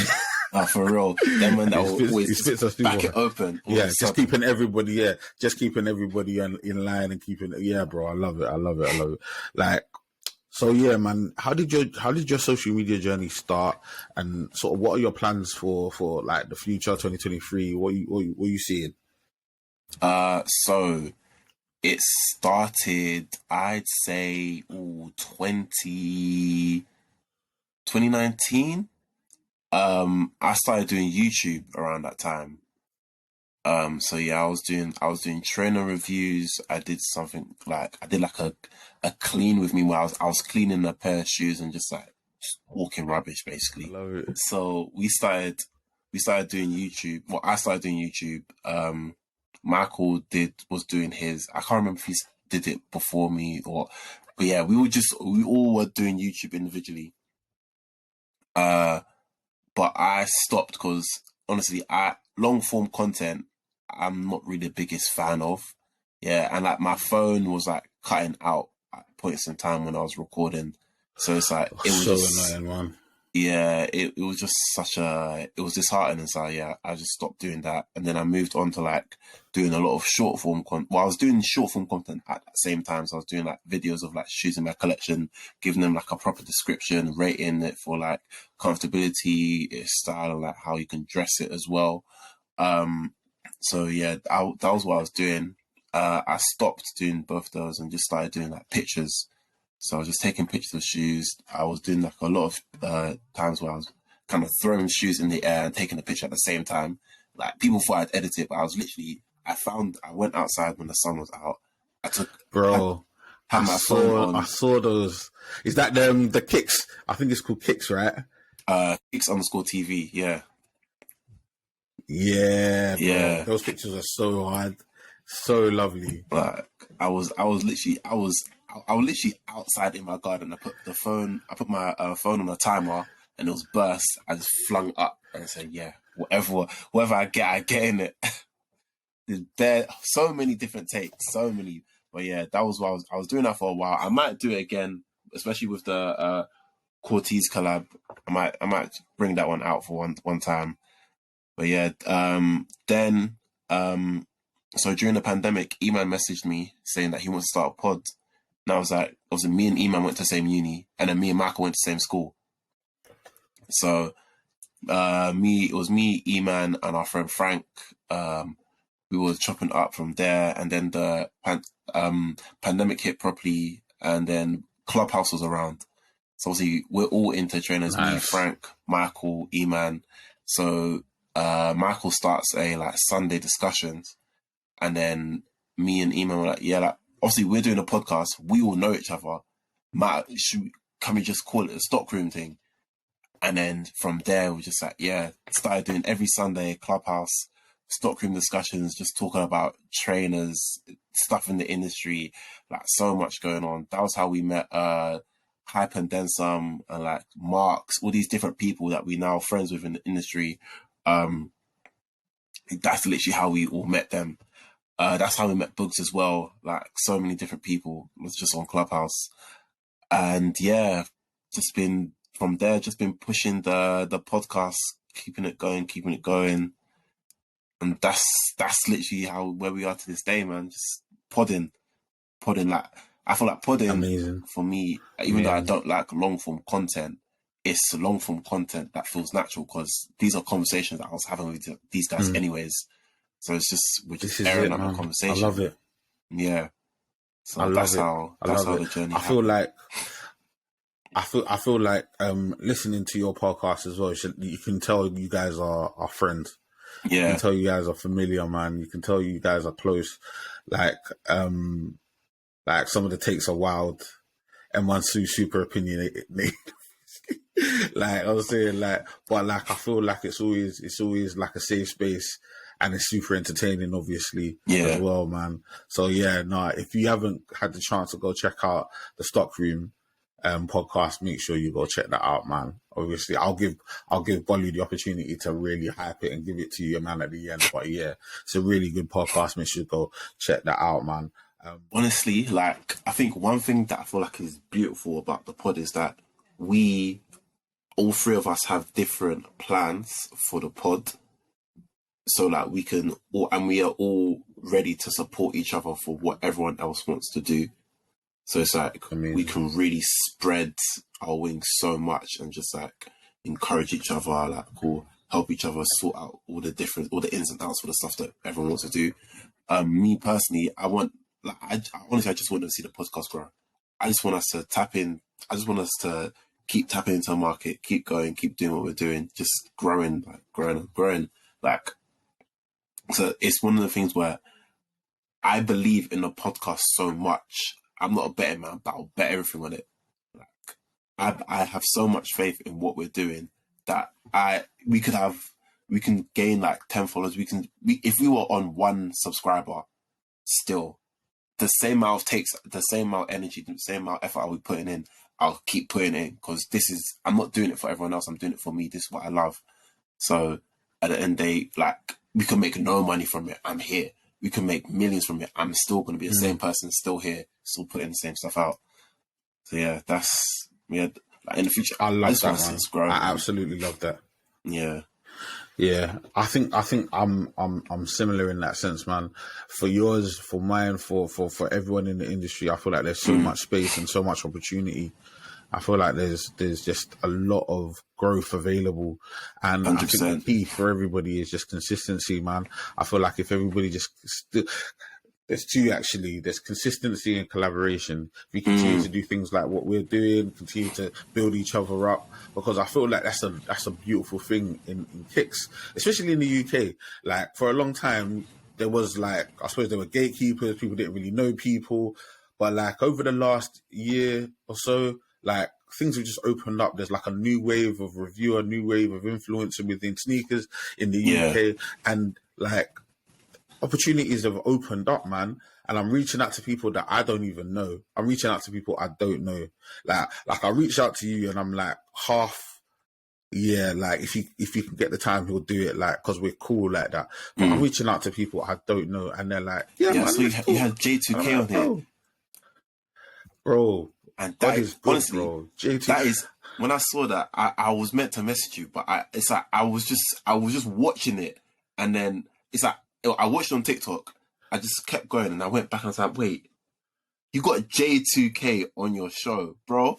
If no one's giving you a round of applause, I'm telling you, that's a round of applause, bro, right there, man. God, it's God. It's God. It's all glory to him. I tell you now, yeah. I tell you now. And I said it on the podcast. I don't know J2K from anyone. You get me? I know J2K from Channel U, brother. I know J2K from Roll Deep, my G. You get me? Like, I know J2K. You get me? Like, I know Flow Dan, you know what I'm saying, Wiley, all them, man. I know them, man. You get me? Like, but when you see what he was able to do with that brand in real time, like, I saw the whole thing. And I said it to him, like, I was around before Facebook. Like, this ain't paint, bro. I was around before YouTube, bro. I saw things have happened. He not him alone, because ultimately he's a co-founder, but Creps Protect, bro, like, it wasn't there, and now it's everywhere. Bro, I love that. That's an amazing story, and it's super encouraging. And for him to sit down with me, similar to yourself, bro, like, it's an absolute pleasure. And the same thing as what you said is what I'm saying now, bro. Whether it's you, whether it's J2K, whether it's Kanye himself, bro, I'm giving the same energy and I'm having that same conversation. Whether it's with my brethren down the street, bro, or with the biggest sneakerhead in the game, bro, it makes no difference to me, because everyone has a story and everyone's story is valid, bro. Everyone's story is beautiful, bro. You know what I'm saying? Nostalgic and romantic. It's all of those things. That's what gets me excited about having this conversation, bro. Because, like, everyone's unique in how they entered in. Everyone's unique on what keeps them there. And that thing that kept you there might change and morph and mold into something else over years. Just understanding that process is super, super interesting to me, man. And this has been an amazing conversation, by the way. I don't know if you realize, but we're about an hour and 20 deep, bro. And it's gone like that. We could keep going. When I say, I still got stuff I want to ask you, you know. We could keep going. Because we've spoken about my story, but I want to hear yours. You want to hear my story, bro. This guy's a master. He's a master podcaster, you can tell, bro. He's used to asking questions. No, but it's like, even just speaking and interacting with people, I'm a very curious person. So I'm always going to ask things that pop up into my head, because I I feel unsettled if I haven't asked it because I will never know, and I don't like never knowing. So yeah, how did you start up? Because I remember when you messaged me about coming here, you were doing this before, and then you took a break, and you were like, you kicked it back off. Yeah, I feel like with podcasts, I think there's been a consistent theme in my life without getting too super deep here. But there's certain times when I see something and I'm like, that's a thing, that's a wave, and I should jump on it. But for whatever reason, I'll do it for a period, or I'll think about it, and that I call it the battle to begin. This is something that I've spoken about with people in my circle. Like, there is an issue sometimes where it's almost harder to start something than it is to keep something going. Yeah, right? The energy 100%. necessary, that inertia to just start from a stationary position requires so much more energy than once you started and once you've got that momentum. Right? And it's like, for me, I saw long form podcasts because I was listening to podcasts. I was listening to wrestling podcasts. I was listening to like faith-based podcasts. I was listening to podcasts when I was on my journeys, when I was doing some work that was sort of very monotonous. I was using a podcast to take my mind away. Podcasts like How I Built This, about entrepreneurship, and you know what I'm saying, like, just to take my mind away because it made sense. Like, there's not a radio station about sneakers. Yeah. And this is what I really needed. I wanted something where I could tap in and just let my mind wander, and I could just do whatever boring thing I was doing at that moment and just be in that moment, right? And it just, for me, there wasn't a UK representative at the time I started. Yeah. So I was like, okay, let me start this thing. But I feel like even though the technology was there to a point, I feel like I was using Zoom. It wasn't really giving me what I wanted. And then, even though I was doing it, I managed to get Franklin, King of Trainers, on the thing. Yeah, he was the last one I managed to do before everything sort of shut down for a while. Oh, big up Franklin, though. Which I was super happy with. Big up Franklin, because he is one of like, to now, he's one of my mentors. He's one of the guys I look at the hardest, like, on socials 100%. and everything, bro. I've got his number, bro. I reach out to him, bro. It's a very, very nice guy. Once again, I don't know, dude. We're both Ghanaians, but I don't know him. So when I reached out to him, he didn't have to say nothing to me, bro. He was super gracious and you talk about humble, someone like, king of consistency. That's him right there, bro. That's him, bro. All day, bro. The numbers don't lie. Just consistently Honestly, doing it. cooking. So, like, I'm doing this, and then I get to a point, and then in my personal life, I realize, because I'm married at the time, we're in a flat. I'm like, we're getting to a point. My wife gets pregnant. I'm like, okay, things need to turbocharge. Yeah. Right? Need to start hustling, need to start working, need to start focusing up. You get me? So my focus completely shifted away from doing this type of stuff to, I need to start grinding because I'm bringing life into the world. Yeah. I'm gonna be a father, and I can't just bring a podcast. I need to bring more than that. You get me? Yeah. I wasn't thinking long term, because if I'd kept on doing it, it may have been in a bigger position for me to even bless my family. But put that all to one side, because everything happens for a reason, right? I focused up. I started hustling. We got our house. We moved out. Had the baby. God is good. Everything's healthy. Everything's nice. A year down the line, we're doing everything. I'm doing everything within like YouTube, everything with social media, YouTube, Creps Collection Club. I'm meeting a lot of people, and I'm realizing, you know what? I could just be another presenter. I could just be another influencer, or I could actually bring the thing that actually is the sort of the most unique part of me, which is the fact that I'm so passionate about long form media and having this conversation. Former journalist, so hearing people's stories is super like it's fulfilling to me. I'm very curious, similar to how you said. I just like asking people questions. I like giving people the platform to share their story. Yeah. And I thought, like, okay, that's not going to be your regular podcast. It's just a different type of podcast because it's going to be one where it's going to be a bit more romantic, a little bit more nostalgic, where we're going to talk about things from back in the past. So it's going to be a very free conversation, not controversial in any real way. You get me? So there are going to be other podcasts that are going to be able to touch on crazier points, that are going to be a little bit more deeper, maybe go a little bit more deeper when it comes to the actual kicks themselves. There's so much width in terms of what we can do within the industry. I just thought in this particular section, let me just focus on that part. And then I was like, yeah, let me do this. So once we got into a routine again, and the money was flowing and everything was smart again, I was like, you know what, let me pattern myself up because I think this is going to be the best part of me. And yeah, we just put it together, man. And a lot of help from my wife, and then also a friend, producer Pete. He helps me out, does a lot of my recording, helps to produce this thing sometimes as well. And when I do outside broadcasts as well, like a lot of encouragement. And I was like, yeah, man, let's do it. So yeah, I appreciate the question, man. I appreciate like the opportunity, even on my own podcast, even. Because that is just one of the ones, yeah. You interact because it's just you.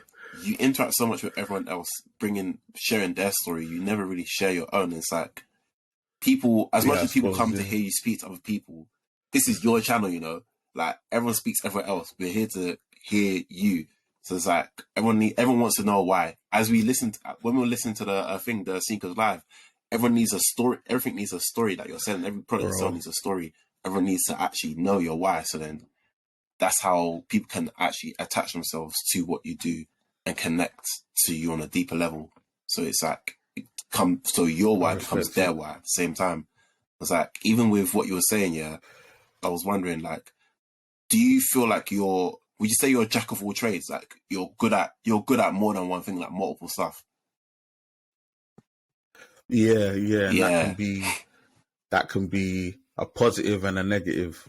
Yeah. So sometimes, because I was having a conversation with my girl, and she was saying that like she can see that I'm good at a lot of different things, and that is why like I struggle to start things, because you're good at multiple different like areas. It's like you don't know where to start because you're questioning, or you're trying to figure out where to start first. You just never start at all, which is what we spoke about what you brought up when you're like, yeah, like you just didn't start for a while. Like it's so much harder to start than to keep it going. And then if you stop and then starting it back up again, bro, it's even worse. No, I completely agree. I think like it's one of them ones where it's like people that maybe don't have as many talents, not being big-headed, just being honest, people that may not have as many talents, because you may have maybe one talent, your focus is 100% on that, and you can just give it all the way on that one. When you feel, and this is obviously just how you feel about yourself, but when you feel that you're good in various different areas, right, the question then becomes, okay, how do I decide what direction to go in? Yeah. Right? And then a lot of times it's an internal question. A lot of times it's a spiritual thing. You're asking for that leading, that guidance to know what's the best place to put it in. But then ultimately, really what it comes down to is what's giving you that joy, what's giving you that happiness. Exactly. You get me? It's what you said earlier, man. I would have this conversation whether it's one person listening or 1 million people listening. I want this thing to be the biggest thing in the world. Obviously, we all do, right? When I ask a question, where do you want to take it? Everyone wants to take it as far as they want to, as far as it can go, right? We want to like look after our families and do good things. But ultimately, when it's a passion, you know you'd be doing it anyway. Yeah, that's the and thing. If that's what you'd be doing anyway, then that's where your fulfillment is. And that's the most important thing. And it's about holding on to that. Like, because when reality comes in, when money starts being an issue, or when guests are saying yes or guests are saying no, and you have disappointments and difficulties, and you're going, like, bro, I got to edit an hour podcast every week. Like, sometimes you have to find time or whatever. It's a bit difficult, maybe with a baby, with a wife, with a job. Blah, blah, blah. Yeah. Like, you ask yourself the question, bro, like, maybe I should cut the podcast down by a half and make my life a little bit easier. Yeah. But then you say to yourself, bro, what's the point? Man, we need to keep it going, bro. So Gotta feed the streets. I hear what you're saying, the streets. Nah, man, you have to keep it coming, man. You have to keep it coming, man. It's a labor of love. It's something that I'm passionate about and something that I enjoy. I listen to it. You get me? I'm having these conversations with people that I respect and I've been watching, like, sometimes for years, bro. It's people that I've been looking at their content. Some people I've been looking at what they've been doing for the last week, the last month, the last year. And I'm impressed and I'm excited and I'm like, yeah, buddy, man, I want to hear your story. And I'm thinking, yeah, maybe it's just me, but maybe there's some other people that want to hear your story. And in a year, in 3 months, in 2 years, in 10 days, because the way that the internet works, like, you could go viral off of anything, bro. Literally. They might need to look for an interview about you, bro. And I got that. Yeah. That's the way my mind works. My mind's like, you got that, man. That Chronicles is there, man. And if you want to hear that long form chat with that person that you just went viral, bro, go hit that thing. So that's my mentality with this thing, man. I want to ask you a bit of a random question. One that I've cultivated over years, and one that gives me immense pleasure. Right, I call this question "Desert Island Kicks." Right? Okay. It's a very simple premise, right? Bolu, you're stuck on a desert island. You don't know how you got there. Okay. Right? But you have 2 pairs of shoes with you. Right? Okay. They are your shoes. These are shoes that you have selected. Right? Very simple. What 2 pairs of shoes do you have with you and why? Shoes in my collection, yeah? No, they can be any shoes, bro. Any shoes.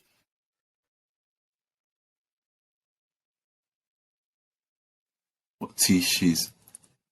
I'm just stuck on the island. Like, I don't know left or right. Like, Boom, you're stuck on the island.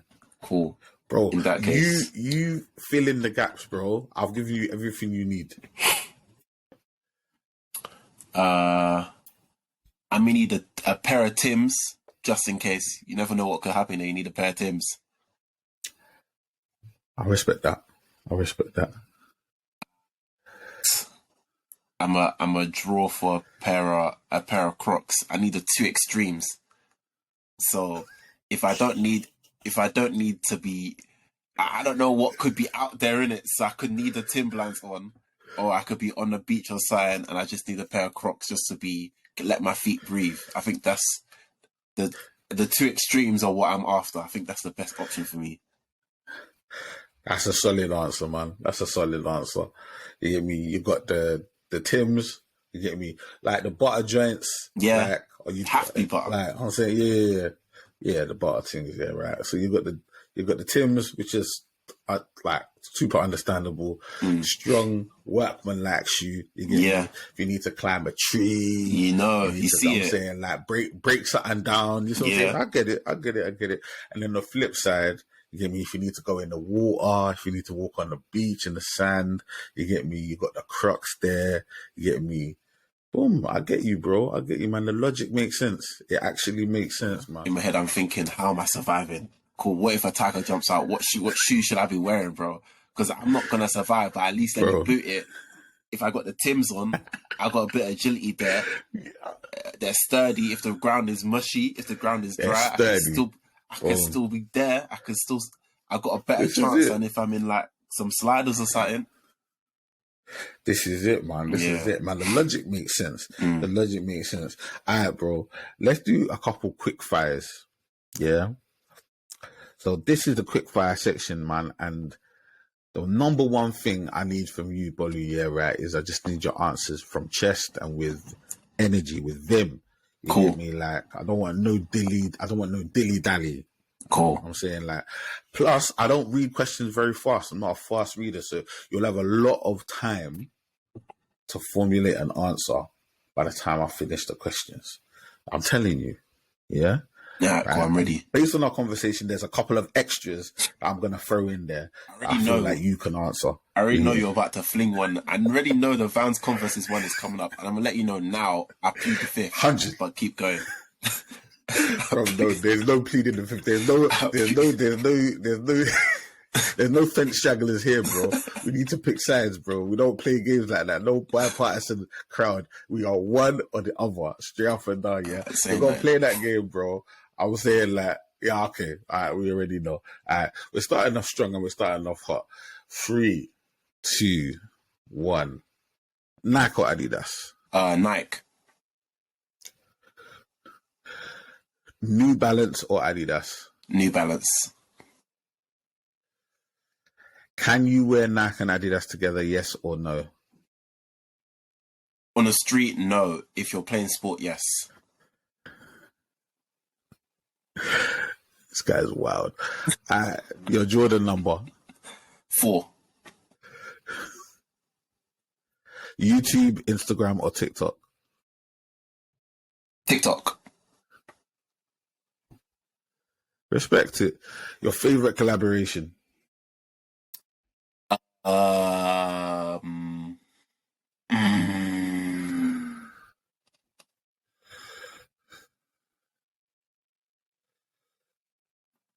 Off-White Nike. That's very good. The big one. The one we've all been waiting for. Vans or Converse? Converse. Yeah, buddy. Laces or slip-ons? Slip-ons. Interesting. All right. So if you were wearing laces, are you just straight default laces or do you do patterns with your laces? What does this count as? You know, like when it's kind of default, but it's just the top bit that I have sticking out. Was that count as pattern? Can you just answer the question, please? Does this count as a pattern? Can you just answer the question? Because if this is a pattern, then pattern. If this doesn't count as, because like, you know the patterns where it's like straight across that row, like I'm not with them. Did you change? Did you default or did you pattern that yourself? It's both though, because it's factory up until there, and then I just changed it to last 2. So you see what I mean? Like, so you've answered your question. You've answered the question. What is it? I don't know. I'm both. I plead. I did both. They're both. I'm gonna answer for you, bro. No, it's a pattern, bro. That's a pattern, bro. It's 80% It's a pattern. It's just it's 80% factory, bro. 80%, bro. That means it's 20% pattern. If it's 20% pattern, it's a pattern, bro. It's different. But it's majority factory, though. You see what I mean? Like, no, default means default settings. Yeah, factory settings, patterns. Even if it's one thing different, bro, it's a pattern. Pattern makes it feel like I do like bare crisscrosses, bare ups and downs, bare miss a hole. That's you, bro. Hey. I'm gonna be struggling this, bro. You're a pattern guy. You're a pattern guy. All right, cool.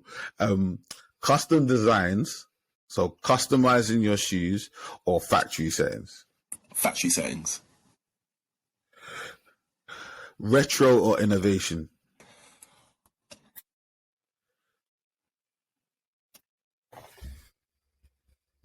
What should I thought? Innovation. Wow, nice. Socks or barefoot?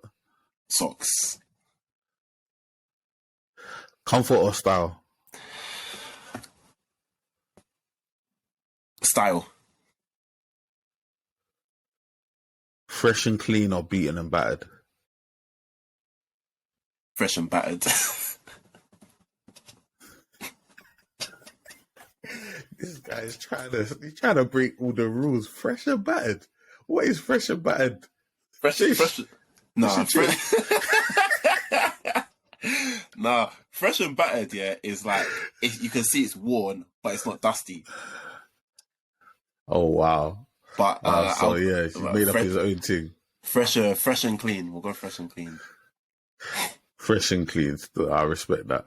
Washing machine or hand wash? Oh, hand wash. Come on, no, because there's big people that are slapping their shoes in washing machines. But you know what? Yeah, I was gonna judge, but then I forgot how much money these guys make. Their washing machines are probably like, yeah, they're probably for real. They're the ones where you can stop them mid. You can stop them mid. They've got them drawers that you can pull out. You can put stuff in mid cycle, bro. Nah, The washing machine's better than my hand. It's different stuff nowadays. You know their washing machines. You know the water they use is holy water. They don't use normal water. They don't use normal water. That's holy water that they put in there. Soft. Yeah. There was the soft water machine. Yeah, there, for bro. real, man. I respect it. Nah, man, I grew up in the trenches, bro. If I use my washing machine to clean my shoes, bro, I'd have like shreds at the end of the thing. So nah, it was never gonna be washing machine for me. Yeah. So, talk to me, lows, mids, or highs? Lows. Alright. Triple blacks or triple whites? Triple black. I respect it, man. Congratulations, Bolu, man. You've come to the end of your quick fire questions, man. You did well. You get me, man. There was a lot of dilly dally, and I can't lie. You definitely dillied with the dally, bro. I tried not to. I tried my hardest. Tried your best. But there were a couple of curveballs I threw in there. Yeah, a lot of categories. I'm actually an outlier. I feel like I'm an outlier, so I just had to pick. By the way, yeah, and full disclosure, there were some new questions that I debuted using Bolu as a test case, because obviously as a seasoned broadcaster, podcaster, saying influencer, I thought, you know what, man, of anybody that I can use to test out some things with his history and knowledge, I was like, I'm gonna test it out. So so just so you're aware, the retro and innovation question is perfect. I knew I was going to debut that with you, because like I've heard you talk about innovation on the podcast, and I was like, yeah, these guys, that's one of their things. And we had that conversation about the Frankensteiners, about the Vapor Pluses, and it hit me like, so I knew I was going to have, When it comes to like, cool, I love a good retro. My heart, I love retros, but it's like the engineer in me. Just, you see, when the word innovation is used, automatically, I'm awake. I'm awake. You're drawn to it. No, and I respect that. I respect that because you innovate. You're constantly doing that. So I respect that, man. I respect that. And I knew, and do you know, another thing that I knew, because I already started asking this question very recently as well, favorite collaboration, the Off-White, that was solid. I'm like, I didn't know you was going to say that, but that's a very, very solid answer. It was either that, or I was just going to say Kith and Nike, or Kith and everyone at this point. Yeah, that's Kith. Yeah, Kith are killing it. But yeah, all in all, fairly unscathed. You get me? Couple of on the fence moments still, but like, I understand it. I understand. Man said fresh and battered. Come on, man, that's legendary. Fresh and battered. That's a t-shirt right there, bro. Anyway, bro. Hey, we have to. I let you go, have to trademark that before someone takes it, you know. Oh yeah, 100 fresh and battered, bro. That's legit, bro. That's real talk, bro. Man, that's a 50-50 thing. We could do that. You get me, man? We could do that.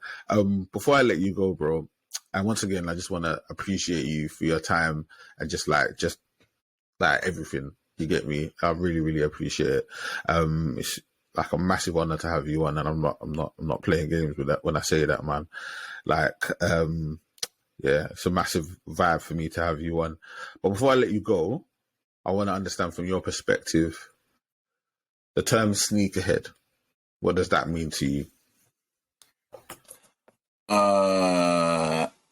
Sneakerhead to me is where you have a love and appreciation for footwear, from a styling point, from purchasing, from just admiring from afar. Like, if you can say like you really love like shoes, and like just the way shoes were created, or like just how drops happen, like just the realm of footwear, then you're a sneakerhead. I respect it. Very beautifully put together. with all of that being said, Bolu the Bear, are you a sneakerhead? Sure am. Yeah, I have to be. I've been a sneakerhead since I've been a sneakerhead before I could buy my own shoes. Like, I was sitting in ICT instead of typing up a word on Flight Club, scrolling through, learning about Jordans. Me, Michael, and our friend Tan, we were doing that. Oh my dear. So I've been here. Yeah, I can say like I feel like I'm solidified in the game in terms of just my love for what I'm doing. I might not have every shoe. I don't have to have every shoe, but I love what I do. No, you're 100% certain, man. Kicks Chronicles certified sneakerhead, bro. 120%. Some people shy away from the term because I think they attribute too many criteria. Towards it. Some people shy away from it because they feel like they want to be contrarian and they want to box themselves in. Shout out to Bugs. Bugs is like, nah, bro. I just like kicking it. Them ones there. Some people are cool. Some people are cool, innit? And they don't want to put a name to things, you get me? Like, and I respect all of that, but like, I'm a real one, you get me? Like, I call it like I see it, man. And sneakerhead to me is just a term that shows that you appreciate shoes. It's a passion for you. It's you're not out here trying to be a hype piece. You're not here taking everybody's kicks or reselling everybody's thing or you're doing all of that. Either or, like, I don't mind. You get me? You're just an appreciator of shoes. You get me? You love them. You have the passion for them. Like, and yeah, you happily talk for almost 2 hours with with somebody on a podcast about them, bro. It's fairly clear at this point. The evidence is mounting, bro. You are a super sneakerhead. So with all of that being said, bro, once again, I just want to thank you for your time. I just want to thank you for having me. This has been your Kicks Chronicles. Bolu the Bear, man. No, it's been an absolute pleasure, man. Like, it's felt like 10 minutes, bro. We're pushing on 2 hours. Like, come on, bro. Like, that's the sign of a good podcast when you don't even feel time. You get me, man? It's such an honor and a privilege to have you on, bro. And yeah, bro, I just want you to tell the millions and millions of people that are listening / watching this podcast, you get me? Tell them what's going on with you. Tell them what's popping, how they can support. You get me? Talk to the people. If you want to see me complain about drops I don't get, follow me on Instagram at Bolu The Bear, or follow me on Twitter at Air Max Bowls. If you want to hear me talk about great things regarding the footwear industry, fashion, or just talking about just stupid stuff I do with my life, I have a podcast with 2 of my friends, 2 super amazing sneakerheads. We are the Stockroom on Instagram. We are the Stockroom Pods. Subscribe to us on YouTube. So listen, if you subscribe to us, if you subscribe to Pro, well, you're helping us help you. Yeah, help us help you, because when we get the drop, and when we get the drop, and when they say, oh yeah, so we can seed you X amount of pairs, or when we're able to build connections with different shops, yeah, and you guys want shoes, you know who to come to. So this is a win-win, bro. It's that simple. All I'm trying to say, and literally 100%. Everybody can eat. Just tap in. Just tap in, bro. Ain't no issues out here, bro. There is space and opportunity for absolutely everybody, man. Just look what we're doing, man. 2 podcasts collaborating right here, right now, man. You get me? It's an amazing thing. It's an amazing thing, man. And I love to be about this kind of collaboration life, man. Building up each other, man. You get me? It's a great thing, bro. And man. I'm just super happy, man. This has been, honestly, like, I say this almost every week, man, but this has been honestly one of my favorite ones, bro. No, I appreciate it, man. You are a very, very good podcaster. You know what I'm saying? You're very good. You get me? Like, you do your thing, bro. And like, yeah, it's a privilege, man. It's a privilege to have you on, man. Me. I enjoyed it so much. No, it's nothing. No, it's nothing, bro. It's absolutely nothing, man. And hopefully one day I'll have E-Man, I'll have M1, and we'll be able to complete the whole Stockroom thing. You get me? Like, I want to catch them all, bro. You don't See, with need. this thing, You I don't want to need catch them them. all. I don't want. You don't need them. I can come on 3 times. I'll say I'm one member. I'm one of the members of the stock room again. I'll just switch my hat. I'll come on 3 times. You don't need them, man. Like, 100%. you don't need them, man. One thing I I'm can the main almost attraction. guarantee, 100%. One thing I can almost guarantee is you will be back. Because this was live. This was live, Hey, bro. This was shout live. me, I man. could definitely do this with you another, bro. I could definitely do this with you another time, bro. Yeah. So definitely. So with all of that being said, my people, this has been another episode of your sneaker and lifestyle podcast, Kicks Chronicles, with our amazing guest, Bolu The Bear. Man.